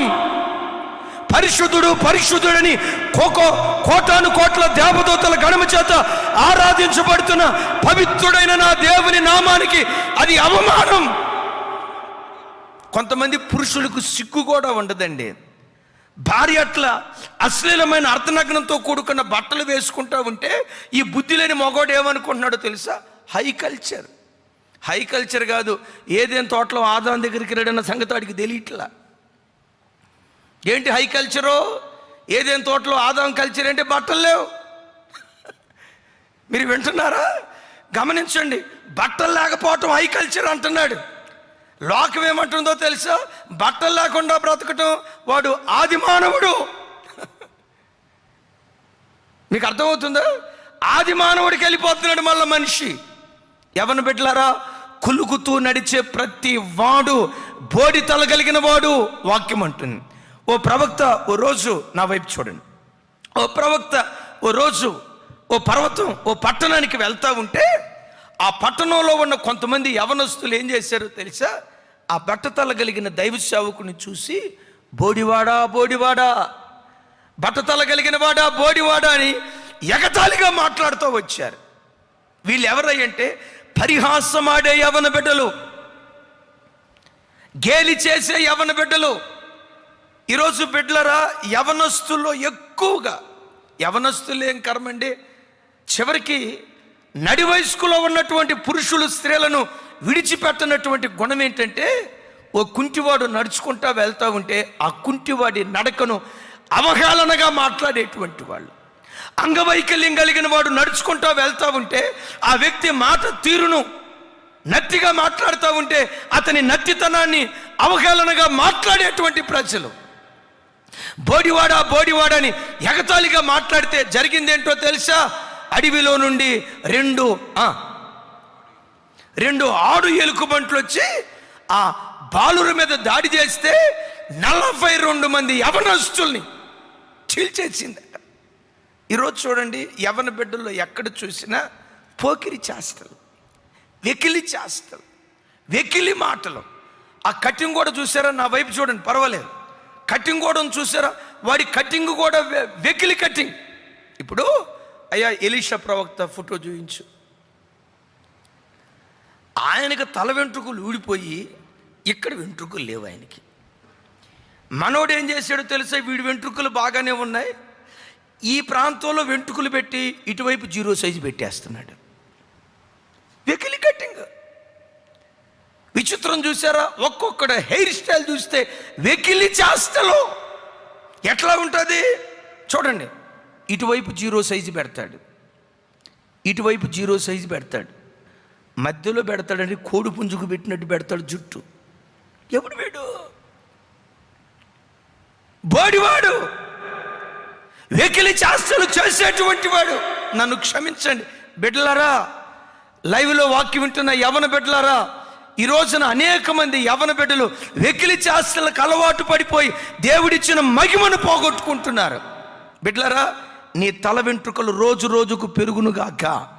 ఆ జటామాంసి అభిషేకం ఒక్కొక్క బిడ్డ కలిగి దేవుని సన్నిధిలో బ్రతుకుదురుగాక. చెప్దాం ఆమేన్. మూడో మాట చెప్తాను. ఈ జటామాంసిలో ఉన్న మూడవది ఏంటంటే వెంట్రుక తెల్లబడనివ్వదు. అంటే వెంట్రుక తెల్లబడనివ్వదు, నెరసిన వెంట్రుకలు రానివ్వదు. బిడ్డలారా, నెరసిన వెంట్రుక వృద్ధాప్యానికి గుర్తు కదా. ఆత్మీయ జీవితంలో నీవెప్పుడు వృద్ధుడివి కాకూడదు. భక్తి జీవితంలో ఎప్పుడు వృద్ధుడివి కాకూడదు. ఆత్మీయ జీవితంలో ఎప్పుడు నవ యవ్వనంతో పక్షిరాజు ఆశీర్వాదాన్ని కలిగి దేవుని సన్నిధిలో నువ్వు బ్రతకాలి. రక్షణ పొందిన ప్రారంభ దినాల్లో దేవుని సన్నిధి కూర్చొని పాటలు పాడేటప్పుడు ఎలా ఆనందిస్తూ పాటలు పాడేవో, వయసు పెరుగుతున్నా ఆ ఆనందాన్ని పోగొట్టుకోకు. ఎప్పుడు పాడే పాటేగా, ఎప్పుడు వినే వాక్యమేగా, ఎప్పుడు చదివే బైబిలేగా అని ముసుగు ముందుకులాగా నువ్వు నిద్రపోయావు అనుకో, నువ్వెవరివో తెలుసా? నెరసిన వెంట్రుకలు కలిగినటువంటి వాడివి. దైవజనులు యేసన్న గారు ఎప్పుడు ఒక మాట అంటారు. ఏమంటారు తెలుసా? క్రైస్తవుడు ఎప్పుడు నవ యవ్వనంతో బ్రతకాలి. ఎందుకంటే క్రైస్తవుడు ఒక పక్షిరాజు లాంటి వాడు. పక్షిరాజుకు వృద్ధాప్యం రాదు. ఒకవేళ వృద్ధాప్యం వచ్చే ఛాయలు కనపడుతూ ఉన్న ఆ ప్రాచీన అవయవాలన్నింటినీ పెరికి వేసుకొని నూతన బలాన్ని పొందుకుంటుంది. గట్టిగా చెప్దాం ఆమేన్. గట్టిగా చప్పలు కొడుతూ ప్రభుకి స్తోత్రాలు చెప్దాం. బిడ్డలారా, అదిగో చూడండి పక్షిరాజు. రైట్, ప్లే చేద్దాం, పర్వాలేదు, మ్యూట్లో పెట్టి. రైట్, అందరూ నా వైపు చూడండి. ఏ క్రైస్తవుడైనా తన బ్రతుకులో పక్షిరాజు లాగా నవయవనంతో దేవుని సన్నిధిలో బ్రతికేటువంటి వాడై ఉండాలి. నవయవనంతో బ్రతికేటువంటి వాడై ఉండాలి. దేవునికి మహిమ కలుగును గాక. గట్టిగా చెప్దాం ఆమేన్. ఏమండి, పక్షిరాజు 40 సంవత్సరాల వయసు వచ్చిన తర్వాత ఏం జరిగిద్దంటే దాని శరీరపు అవయవాలన్నీ పాతగిల్లిపోతాయి. ముక్కు వంకర పోతుంది. దాని ముక్కు చూస్తూ ఉన్నారు కదా, ముక్కు పూర్తిగా ఇలా వంగిపోతాయి. వంగిపోయిన తర్వాత అది ఆహారాన్ని వేటాడలేదు. దాని గోర్లు ఇట్లా వంకరలు పోతాయి. గోర్లు వంకర పోయిన తర్వాత ఏ ఆహారాన్ని చేత్తో పట్టుకోలేదు. విచిత్రం చూడండి, దాని రెక్కలు బాగా మందమైపోయిన తర్వాత అది ఎగరలేని పరిస్థితి వస్తుంది. అది బ్రతకాలి అంటే వృద్ధాప్యం అడ్డుగా ఉంది. అది బ్రతకాలి అంటే పాతగిలినటువంటి అవయవాలు. అది బ్రతకాలి అంటే బిడ్డలరా, దాని ముందు ఒకే ఒక మార్గం ఉంది. ఏంటో ఆ మార్గం తెలుసా? పాతగిలిన అవయవాలన్నీ రాల్చాలి. రాలిస్తేనే అది బ్రతుకుతుంది. గమనించండి, మరణమా జీవమా ఈ రెండింటి మధ్య అది తొక్కిసలాడేటప్పుడు ఏం చేస్తుందో తెలుసా? అది బ్రతకాలని చెప్పి ఓ ఎత్తైన స్థలానికి వెళ్తుంది. ఎత్తైన స్థలానికి వెళ్ళి ఆ బండరాతికి ముక్కును బలంగా కొట్టి బలంగా ఉన్నటువంటి ఆ పాత ముక్కును లూజ్ చేస్తుంది. కాస్త ముక్కు లూజ్ అయిన తర్వాత అండి, ఆ ముక్కులో నుంచి రక్తం కారుతూ ఉంటే ఆ ముక్కును కాళ్ళ దగ్గర పెట్టుకొని ఆ కాళ్ళకున్న గోర్లతో బలంగా ముక్కును లాగేస్తుంది. ప్రాణం మెంటబోద్ది, విలవిలలాడిపోద్ది. దానికి ఒక సంగతి తెలుసు, పాత అవయవాలు నాలో ఉంటే నేను నూతన బలాన్ని పొందుకోను. ఈరోజు వాక్యం వింటున్న క్రైస్తవుడా, ప్రాచీన స్వభావము నీలో ఉంటే, పాత వ్యక్తిత్వం నీలో ఉంటే నూతన బలాన్ని నువ్వు పొందుకోలేవు. అయితే పాత అవయవాలు రాల్చాలంటే పాపముతో పోరాడే విషయంలో రక్తము కారునంతగా నువ్వు పోరాడేటువంటి వాడివై ఉండాలి. అపవిత్రతతో పోరాడే విషయంలో రక్తము కారునంతగా నువ్వు పోరాడేవాడివైతే ఓ నూతన బలం నా దేవుడు కుమ్మరించును గాక. వృద్ధాప్యముని యొద్దకు నా దేవుడు రానియకుండును గాక. రైట్, ముక్కు లాగేసిందండి. గమనించండి, ఆ ముక్కు మరలా పెరిగే వరకు కొన్ని వారాల పాటు చూడండి, తినటానికి తిండి ఉన్నా తినకుండా, అయినా ఎత్తైన పర్వతం దగ్గర దానికేం తిండి ఉంటుంది? ఎత్తైన పర్వతం దగ్గర దానికేం తిండి ఉంటుంది? తిండి తినకుండా కొన్ని వారాల పాటు ఆ పర్వతం మీదే ఉండి కాస్త ముక్కు పెరిగిన తర్వాత ఏం చేస్తుందో తెలుసండి? తన చేతులకున్న తన కాళ్ళకున్న ఈ 10 కోర్లు ఆ ముక్కుతో పెరికేస్తుంది. బిడ్లారా, మనం నెయిల్ కట్ చేసేటప్పుడు గోళ్ళు కట్ చేసేటప్పుడు ఆ నెయిలర్తో మనం గోరు ఎక్స్ట్రా భాగాన్ని కొంచెం అట్లా చర్మం కట్ అయిందనుకోండి, ప్రాణం వెలవెలలాడిపోద్ది కదా. తన నోటితో తన ముక్కుతో ఈ 10 గోర్లు లాగేటప్పుడు అండి ప్రాణం మెంటబోద్ది, వెలవెలలాడిపోద్ది. దానికి ఒక సంగతి తెలుసు, ఈ పాత అవయవాలు రాలిపోతేనే నూతన అభిషేకాన్ని నేను పొందుకోగలుగుతాను. ఆ ముక్కుతో గోర్లు లాగుతుందండి. ఆ గోర్లన్నీ లాగేసిన తర్వాత ఈ 2 కాళ్ళు పచ్చి పుల్లైపోయి కొన్ని రోజుల పాటు కదలలేక ఆ గ్రద్ద అట్లాగే బోడిదానిలాగా ఆ పర్వతం మీద మిగిలిపోద్ది. మెల్లిగా గోర్లు వస్తాయి. గోర్లు వచ్చిన తర్వాత ఏం చేస్తుందో తెలుసా? అది ఎగరాలి అంటే పాతగిలినటువంటి ఏకలు తీసేయాలి. ఒక్కొక్క ఏక ఆ ముక్కుతో కాళ్ళతో ఆ ఏకలన్నీ పెరిగిన తర్వాత చివరికి గ్రద్ద బోడి గ్రద్దగా మిగిలిపోద్ది. అద్భుతం తెలుసా? ఈ ఏకలన్నీ పెరికి వేసిన తర్వాత అద్భుతం, పరలోకం నుండి నూతన బలం దేవుడు దాని మీద కుమ్మరించడం ప్రారంభిస్తాడు. ఎప్పుడైతే నూతన బలం దేవుడు దాని మీద కుమ్మరింప చేశాడో మరో 30 సంవత్సరాలు ఆకాశమే హద్దుగా ఆకాశ గగనాలలో విహరిస్తూ మరో 30 సంవత్సరాలు అది బ్రతకటానికి దేవుడు కృప చూపిస్తున్నాడు. బిడ్డలారా, నీ జీవితంలో వృద్ధాప్యం అనేది రాకుండా ఉండునుగాక.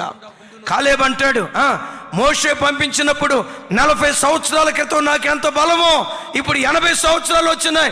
40 సంవత్సరాల క్రితం ఎంత బలం ఉందో ఇప్పుడు కూడా ఆత్మలో అంతే బలము నాకున్నది. చప్పలు కొడుతూ ప్రభుకు స్తోత్రాలు చెప్తాం.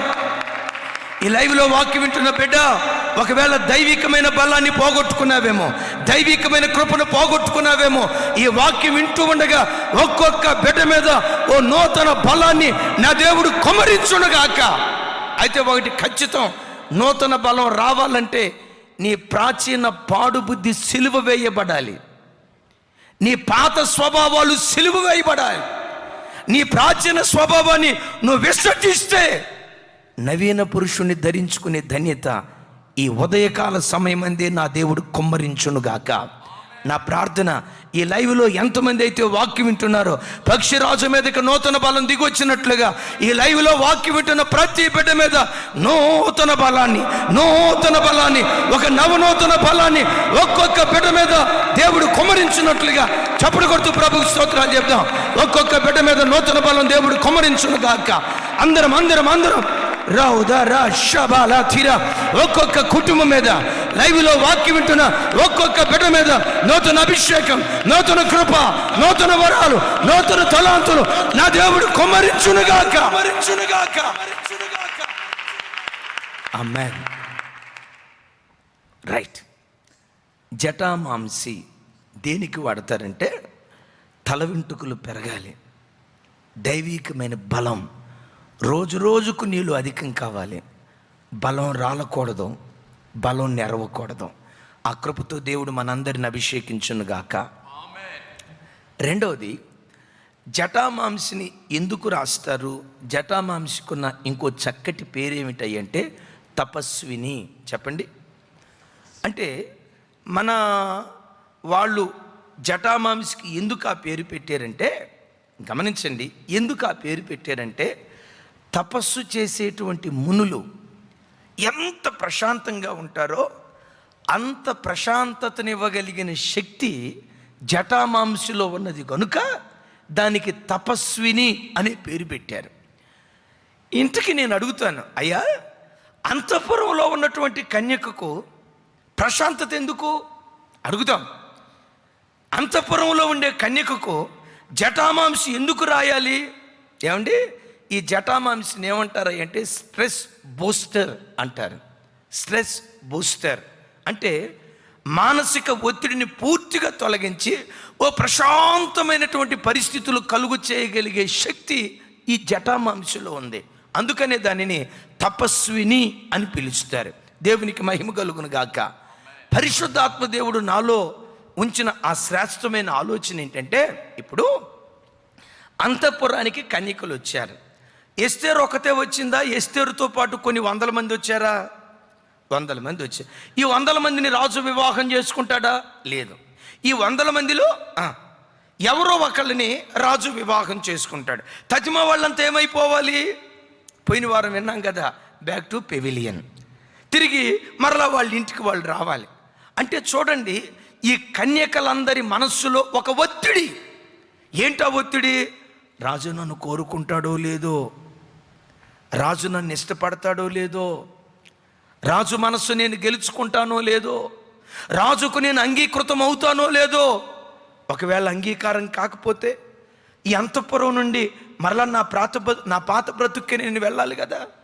రాజు నన్ను అంగీకరించకపోతే మరలా నా పాత స్థితికి నేను వెళ్ళాలి కదా అని గమనించండి. ఈ యవ్వన అమ్మాయి తల్లిదండ్రులకు దూరమై, జన్మభూమికి దూరమై, రేపు భవిష్యత్తు ఏమవుతుందో అర్థం కాక కలవరాల మధ్యలో కన్యక ఉంటుంది. ఆ కలవరాల మధ్యలో నిద్రలేని రాత్రులు తను గడపాల్సి వస్తుంది. తమ్ముడు, గాట్ మై పాయింట్? అర్థమవుతుందా? నిద్రలేని రాత్రులు అంతఃపురంలో తను గడపాల్సి వస్తుంది. అందుకని ఆ కలవరాల మధ్యలో తను ప్రశాంతంగా నిద్రపోవటానికి, ప్రశాంతంగా విశ్రాంతి తీసుకోవటానికి తలకు జటామాంసి రాసేవాళ్ళు. అంటే స్ట్రెస్ బూస్టర్, స్ట్రెస్ ఫ్రీ. ఎప్పుడైతే ఆ జటామాంసిని రాశారో దానిలో ఉన్న స్వభావం ఏంటి అంటే ఆ మానసిక సంబంధమైన ఒత్తిడి అంతా తొలగించి ప్రశాంతంగా బిడ్డ నిద్రపోవటానికి అవకాశం ఉండేది. నా ప్రభు బిడ్డలారా, మీకు ఒక మాట చెప్తాను. అంతఃపురంలో ఉన్న కన్యక ఎంత ఒత్తిడితో ఉంటుందో నాకు తెలియదు, కానీ ఈ కడవరి దినాల్లో ప్రతి వ్యక్తి రేపేం జరుగుతుందో, రేపు భవిష్యత్తు ఎలా ఉంటుందో, ఈ ఉద్యోగం ఉంటుందో ఉండదో. అమెరికాలో ఆల్రెడీ 2 లక్షల ఉద్యోగాలు తీసేశారట. అమెరికా కంపెనీలో నేను పనిచేస్తూ ఉన్నాను, నా ఉద్యోగం ఏమవుతుందో. ఒకవేళ నా ఉద్యోగం మనకపోతే ఇల్లు లోన్లో తీసుకున్నానే, లోన్ ఎలా కట్టాలి? అయ్యో, పిల్లల్ని కార్పొరేట్ స్కూల్లో చదివిస్తున్నానే, వాడి ఫీజు ఎలా చెల్లించాలి? చివరికి నా కుటుంబాన్ని ఎలా పోషించాలి? ఒక మానసిక ఒత్తిడితో ఈ రోజుల్లో దేవుని సన్నిధిలో బ్రతుకుతున్నావేమో. రేపు నా భవిష్యత్తు ఏంటి? రేపు నా పిల్లల భవిష్యత్తు ఏంటి? రేపు నా కుటుంబ భవిష్యత్తు ఏంటి? ఓ తెలియని భయం. చుట్టూత సమస్యలు చుట్టుకొని, చుట్టూత ఆపదలు చుట్టుకొని, ఆ శ్రమల మధ్యలో చుట్టూత ఆవరించబడి, ఒకవేళ ఈరోజు వాక్యం వింటున్నావేమో, నా ప్రభు ఏమంటాడు తెలుసా? దేనిని గూర్చి నువ్వు భయపడద్దు, ప్రశాంతంగా పండుకో, ప్రశాంతంగా దేవుని సన్నిధిలో జీవించు, నీ భారమంతా దేవుని మీద వేసి నిశ్చింతగా నువ్వు బ్రతుకుదువుగాక. అదే మాట దావీదు భక్తుడు అంటాడు. కీర్తనలు చూడండి, నేను చదువుతాను, భలే చక్కటి మాట. ఇదే మాట చాలా చోట్ల ఉంటుంది. కీర్తనల గ్రంథం, రైట్, 3వ అధ్యాయం 3వ కీర్తన 5-6 చరణాలు. అందరూ నాతో కలిసి చెప్పండి.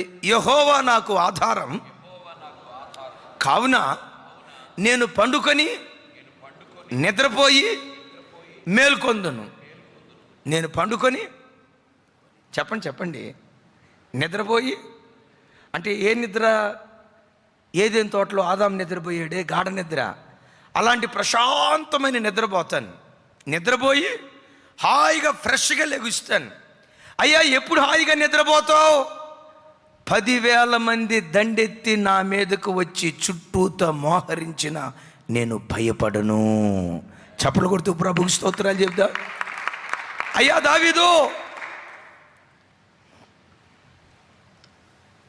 చూడండి, అయ్యా దావీదు, ఎప్పుడు ప్రశాంతంగా పడుకుంటావు? నా చుట్టూత 10,000 మంది సైన్యము దండెత్తి వచ్చి నా ఇంటి చుట్టూత మోహరించిన ప్రశాంతంగా పండుకుంటా.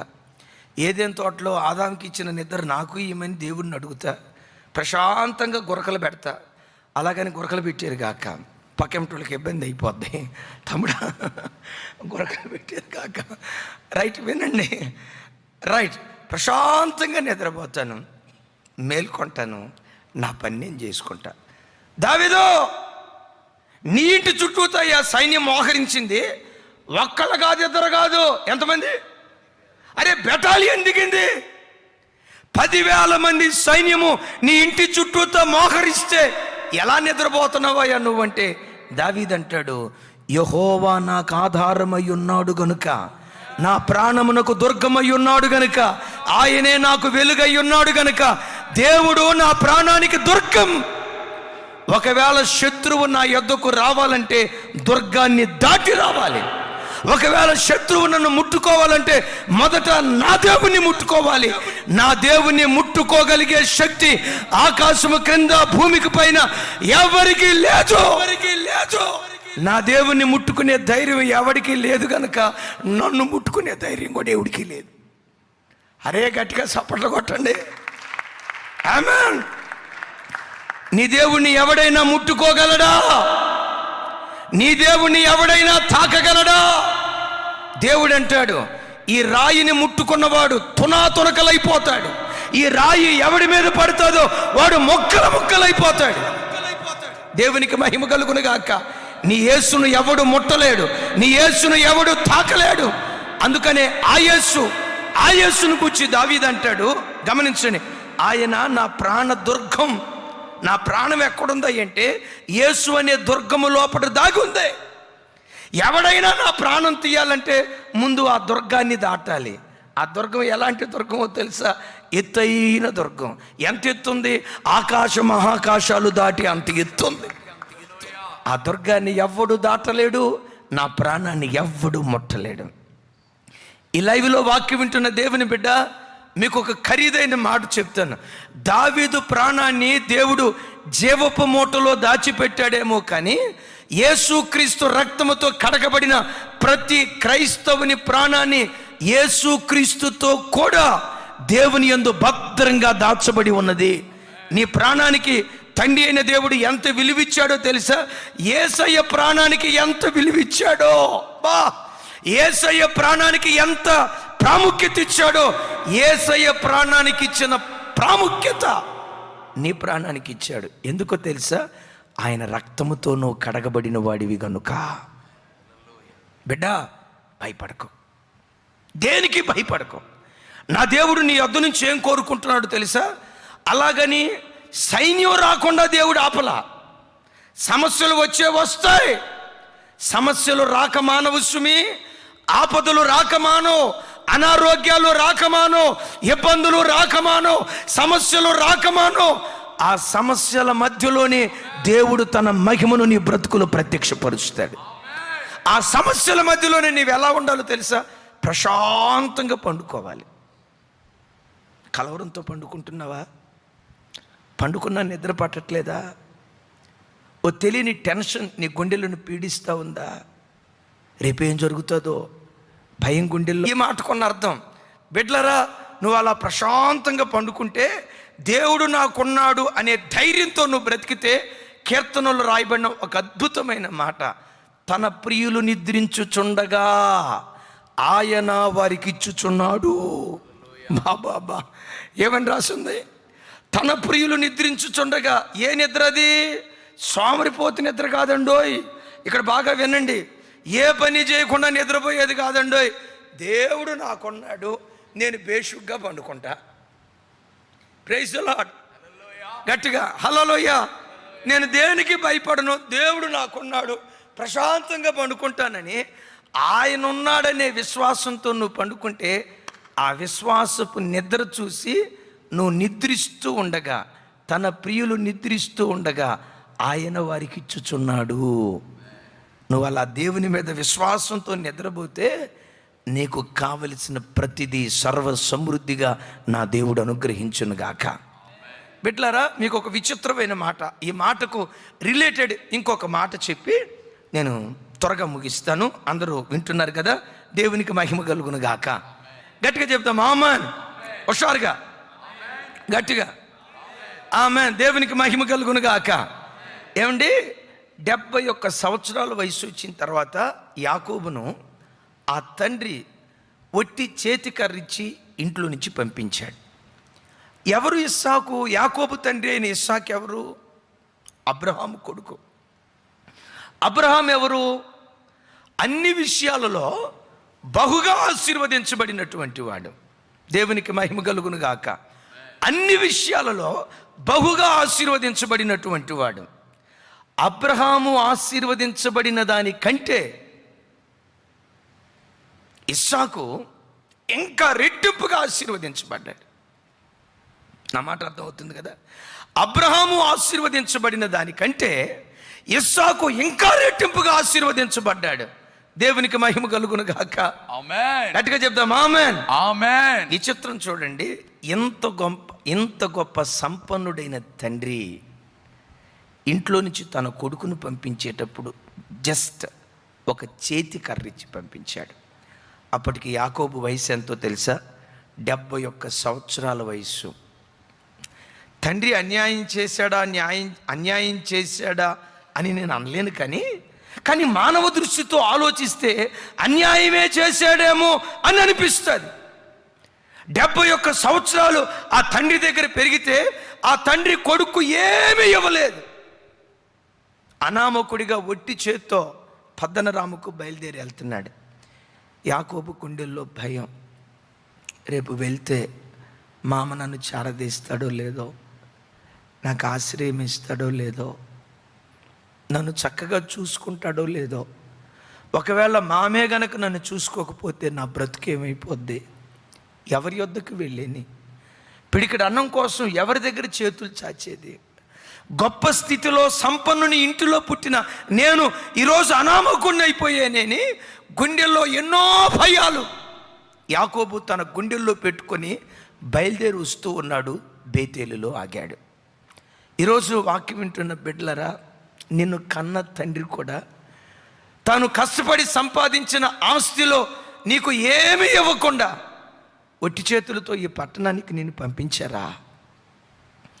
పిత్రార్జితం ఏదీ లేకుండా ఎందుకో నీ తండ్రి నిన్ను ఒక చిన్న చూపు చూసి చిన్నవాడికి ఆస్తి ఇచ్చి నీకివ్వకుండా, పెద్దవాడికి ఆస్తి ఇచ్చి నీకివ్వకుండా నిన్ను ఒట్టి చేతులతో ఒకవేళ ఈ పట్టణానికి పంపించారేమో.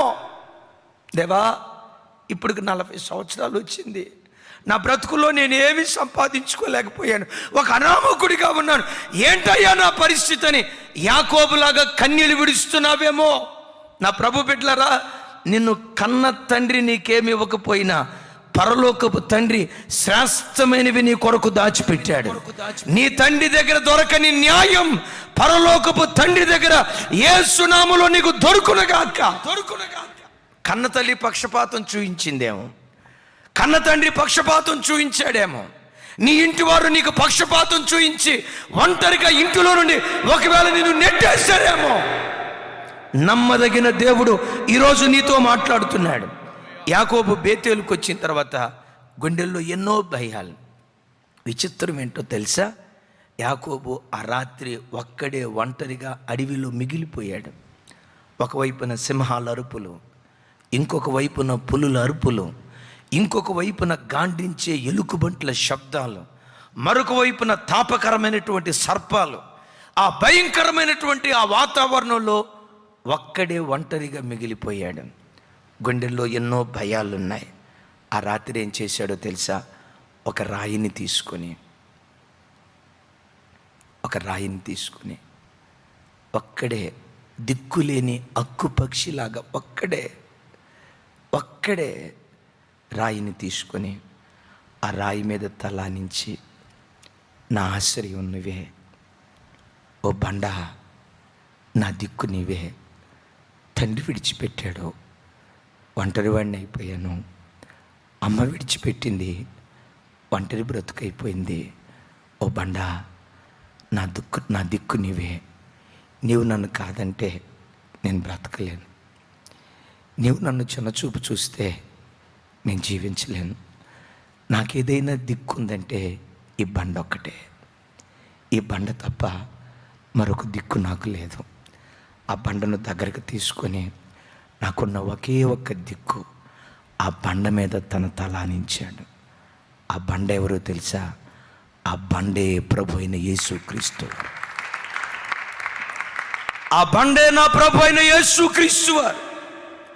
ప్రజల చేత తృణీకరించబడి, ప్రజల చేత అవమానపరచబడి, ప్రజల చేత నమ్మక ద్రోహం చేయబడిన ఓ సహోదరుడా, వాళ్ళంతా చిన్న చూపు చూసి నేను ఒంటరి వాడిని చేస్తే ఆ బండ నీ కొరకు ఎదురు చూస్తుందయ్యా.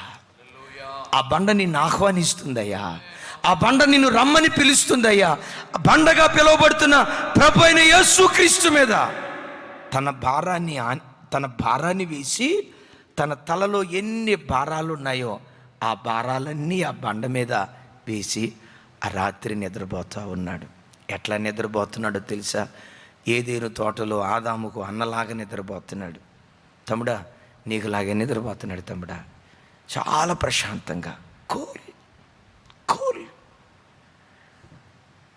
ఒరే, అడవి మృగాలు ఉన్నాయిరా నాయన, బండ ఉందిగా. తాపకరమైన సర్పాలు ఉన్నాయి, బండ ఉందిగా.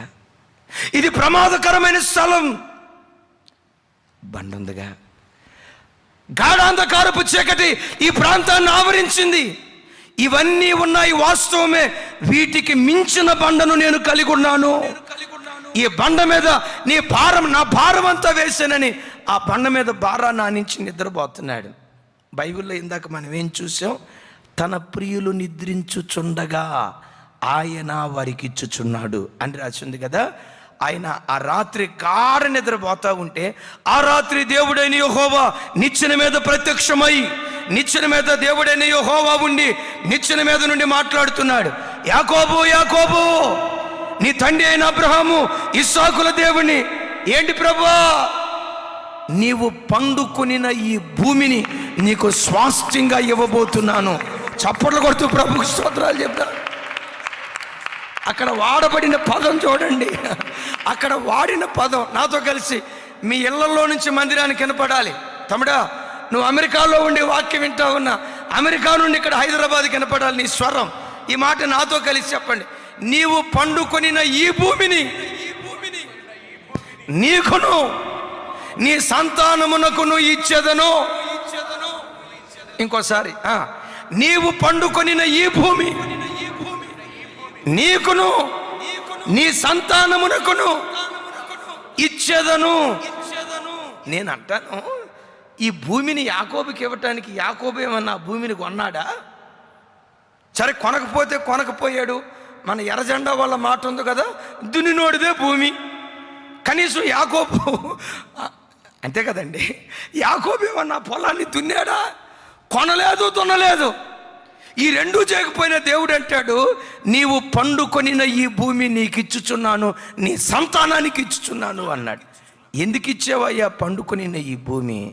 పండుకున్న ఆ స్థలం విశ్వాసపు నిద్రపోయినటువంటి స్థలం, నన్ను ఆధారం చేసుకొని పండుకున్న స్థలం, నన్ను ఆధారం చేసుకొని బ్రతుకుతున్న స్థలం.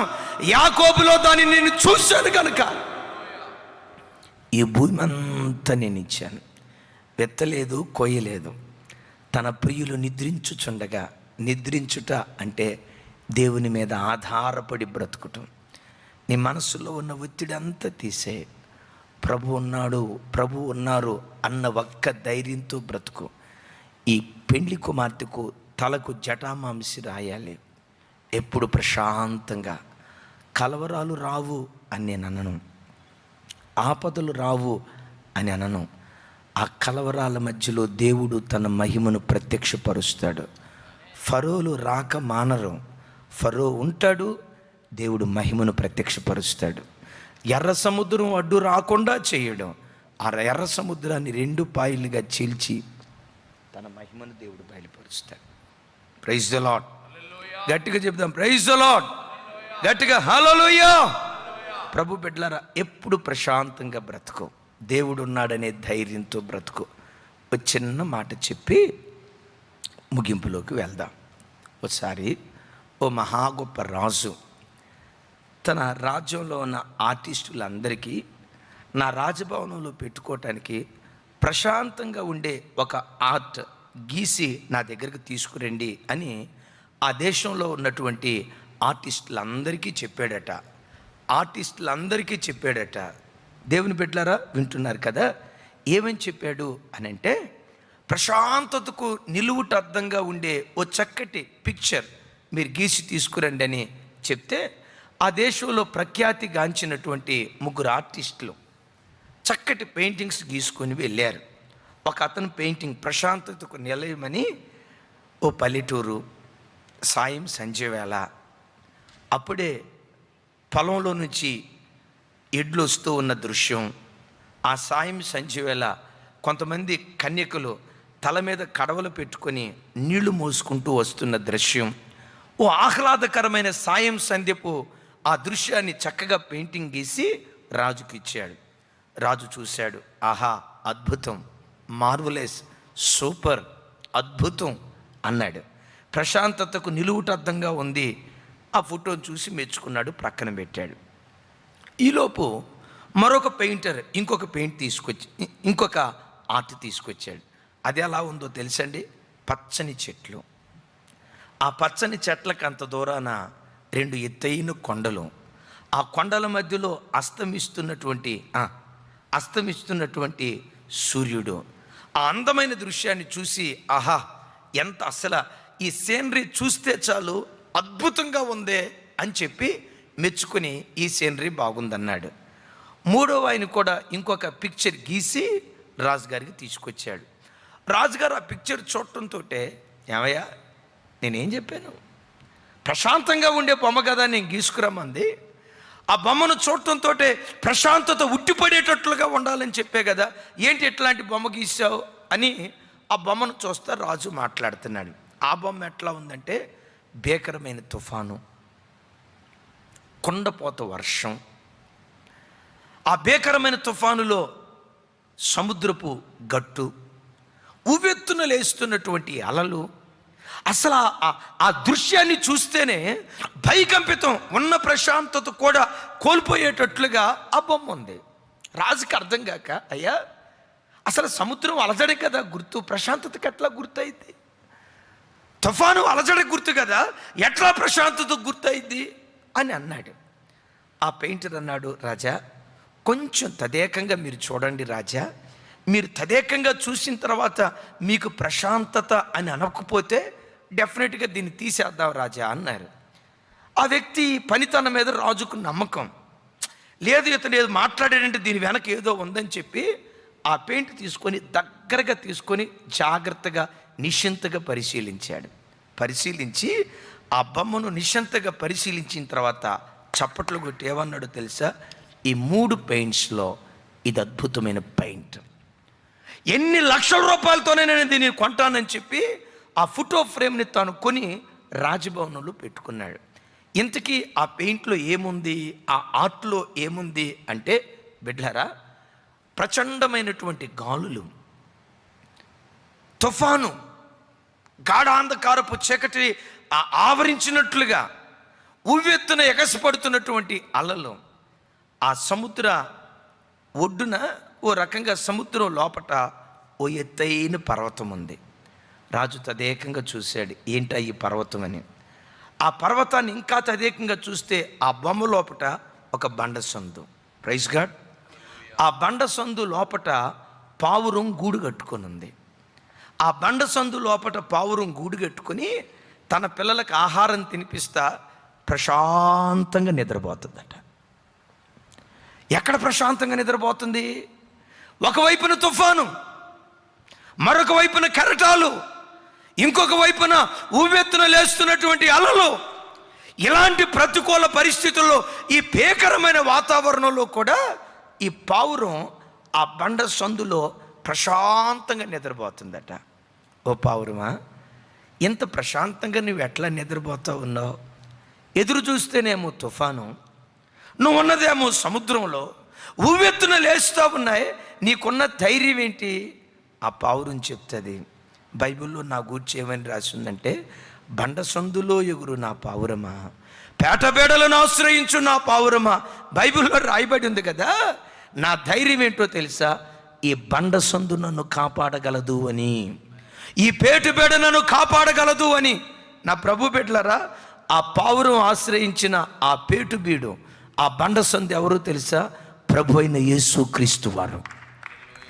ఆ పావురం అంత ధైర్యంగా బ్రతకటానికి కలిగిన అద్భుతమైన కారణం ఏంటంటే, ఈ బండ సందు నాకుంది అనే ధైర్యం దానికి ఉంది. నా ప్రభు బిడ్డలారా, ఆ పావురానికి ఉంది బండ సందేమో, దానిని మించిన దేవుడు నీకు ఆశ్రయంగా ఉన్నాడు గనుక చుట్టూత తుఫాను వచ్చినా, చుట్టూత అలలు వచ్చినా, చుట్టూత కెరటాలు వచ్చినా ఆయన ఉన్నాడు అనే ధైర్యంతో దేవుని సన్నిధిలో బ్రతుకుదుముగాక. ముగింపు మాట చెప్పి ప్రార్థన చేస్తాను. జటామాంసి, తల వెంట్రుకలు పెరగటానికి, తపస్విని ప్రశాంతంగా ఉండటానికి. మూడవది నలద అంటే సువాసన. నా ప్రభు బిడ్డలారా, అంతఃపురాన్ని చేరినటువంటి మనం సువాసన కలిగిన వారిగా బ్రతకాలి. వచ్చే వారం శ్రేష్టమైన విషయాలు, పరిమళ వాసనను గూర్చి మనం వినబోతూ ఉన్నాం. ఎస్తేరును గూర్చి చక్కటి వర్తమానం వినబోతూ ఉన్నాం. రైట్, ముగిస్తాను చూడండి. నలద అంటే సువాసన. బిడ్డలారా, మనలో నుంచి రావలసిన సువాసన ఏంటి? ఏది శ్రేష్టమైన సువాసన?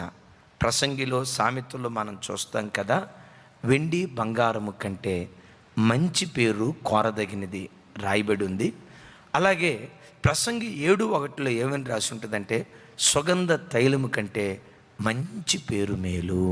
నాతో కలిసి చెప్పండి, సుగంధ తైలము కంటే, మరలా సుగంధ తైలము కంటే జటామాంసి సుగంధ వర్గానికి చెందిందని విన్నాం కదా. ఇప్పుడు గమనించండి, సుగంధ తైలము కంటే మంచి పేరు మేలు. అంటే ఇప్పుడు నలద దేనికి గుర్తుగా ఉందో తెలుసా? మంచి సాక్ష్యం కలిగిన జీవితానికి గుర్తుగా ఉంది. ఈ వాక్యం వింటున్న బిడ్డలారా, సంఘంలో నీకు మంచి సాక్ష్యం ఉండాలి, నీ కుటుంబంలో మంచి సాక్ష్యం ఉండాలి, నువ్వు బ్రతుకుతున్న సమాజంలో మంచి సాక్ష్యం ఉండాలి. ఎందుకయ్యా మంచి సాక్ష్యం? బిడ్డలారా, ఒక వ్యక్తి దోష నిర్దోష జడ్జి ఎలా జడ్జి చేస్తాడు? సాక్షులను బట్టే కదా. మనం పరలోకానికి వెళ్ళిన తర్వాత కూడా ఆకాశమును భూమిని సాక్షులుగా దేవుడు పిలుస్తాడు. ఈవిడ ఎలా బ్రతికింది? ఆకాశమా సాక్ష్యం ఇవ్వు. భూమి, ఈ వ్యక్తి ఎలా బ్రతికాడు? సాక్ష్యం ఇవ్వు. ఆకాశమును భూమిని సాక్షులుగా దేవుడు పిలుస్తాడు. నా ప్రభు బిడ్డలారా, అందుకని బైబిల్లో హానోకును గూర్చి బైబిల్లో ఏమని రాసిందంటే, అతడు కొనిపోబడక మునుపు దేవునికి ఇష్టుడని సాక్ష్యము పొందెను. చప్పట్లు కొడదాం గట్టిగా. కొనిపోబడక మునుపు ఏమని సాక్ష్యం పొందాడు అంటే, ఆ సాక్ష్యం పొందిన తర్వాతే పరలోకానికి వెళ్ళగలిగాడు. అంటే పరలోకానికి వెళ్ళటానికి ఒక వ్యక్తికి ఉన్న లైసెన్స్ ఏమిటంటే మంచి సాక్ష్యం. బిడ్లరా, ఓ రోజు బిల్లీ గ్రహం గారిని అడిగారు, అయ్యా నీ జీవితంలో మంచి భక్తి కలిగిన వ్యక్తి ఎవరైనా ఉంటే ఒకళ్ళ పేరు చెప్పండి. మర్యాదకు మారుపేరైన వ్యక్తి ఎవరైనా ఉంటే చెప్పండి. అతిథులను గౌరవించే విషయంలో ఆదర్శవంతమైన వ్యక్తి ఎవరైనా ఉంటే ఒక్కళ్ళ పేరు చెప్పండి. ప్రార్థనా పరులైనటువంటి వ్యక్తులు ఎవరైనా ఉంటే ఒక్కళ్ళ పేరు చెప్పండి అని బిల్లీ గ్రహం గారిని అడిగితే, బిల్లీ గ్రహం గారు నవ్వుతూ ఆయన ఏమన్నాడు తెలుసా? నా జీవితంలో ప్రపంచ దేశాలంతా తిరిగి దేవుని వాక్యాన్ని ప్రకటించాను. 171 దేశాల్లో దేవుని వాక్యం ప్రకటించాను. కొన్ని కోట్ల మంది స్త్రీలు పురుషులు నేను ఎరిగాను. నేను చూసిన వారందరిలో అత్యుత్తమురాలు దేవుడు నాకు ఇచ్చిన భార్య రూత్ గ్రహం. నా భార్య భక్తికి మారుపేరు, విశ్వాసానికి మారుపేరు. నా వైపు చూడండి, లైవ్లో వాక్యం వింటున్న తమ్ముడా, నీ భార్య దగ్గర నీకు మంచి సాక్ష్యం ఉందా? చెల్లెమా, నీ భర్త దగ్గర నీకు మంచి సాక్ష్యం ఉందా? తల్లిదండ్రులారా, మీ పిల్లల దగ్గరికి మీకు మంచి సాక్ష్యం ఉందా? పిల్లలారా, మీ తల్లిదండ్రుల దగ్గర మీకు మంచి సాక్ష్యం ఉందా? ఒకవేళ లేకపోతే ఆ జటామాంసి ఈ మధ్యాహ్నం మన ఒంటి మీద పొయ్యబడును గాక. మన చెడు సాక్ష్యాన్ని కొట్టివేసి ఓ మంచి సాక్ష్యం కలిగిన జీవితం దేవుడు మనకు అనుగ్రహించును గాక. చెబుదాం ఆమెన్. చెబుదాం గట్టిగా ఆమెన్. రోజు రోజుకు నీ తల వెంట్రుకలు పెరుగునుగాక. నిర్భయంగా దేవుని సన్నిధిలో బ్రతుకుదువుగాక. మంచి సాక్ష్యం కలిగి ఆయన సన్నిధిలో జీవించుదువుగాక. అందరూ మోకరించుదాం.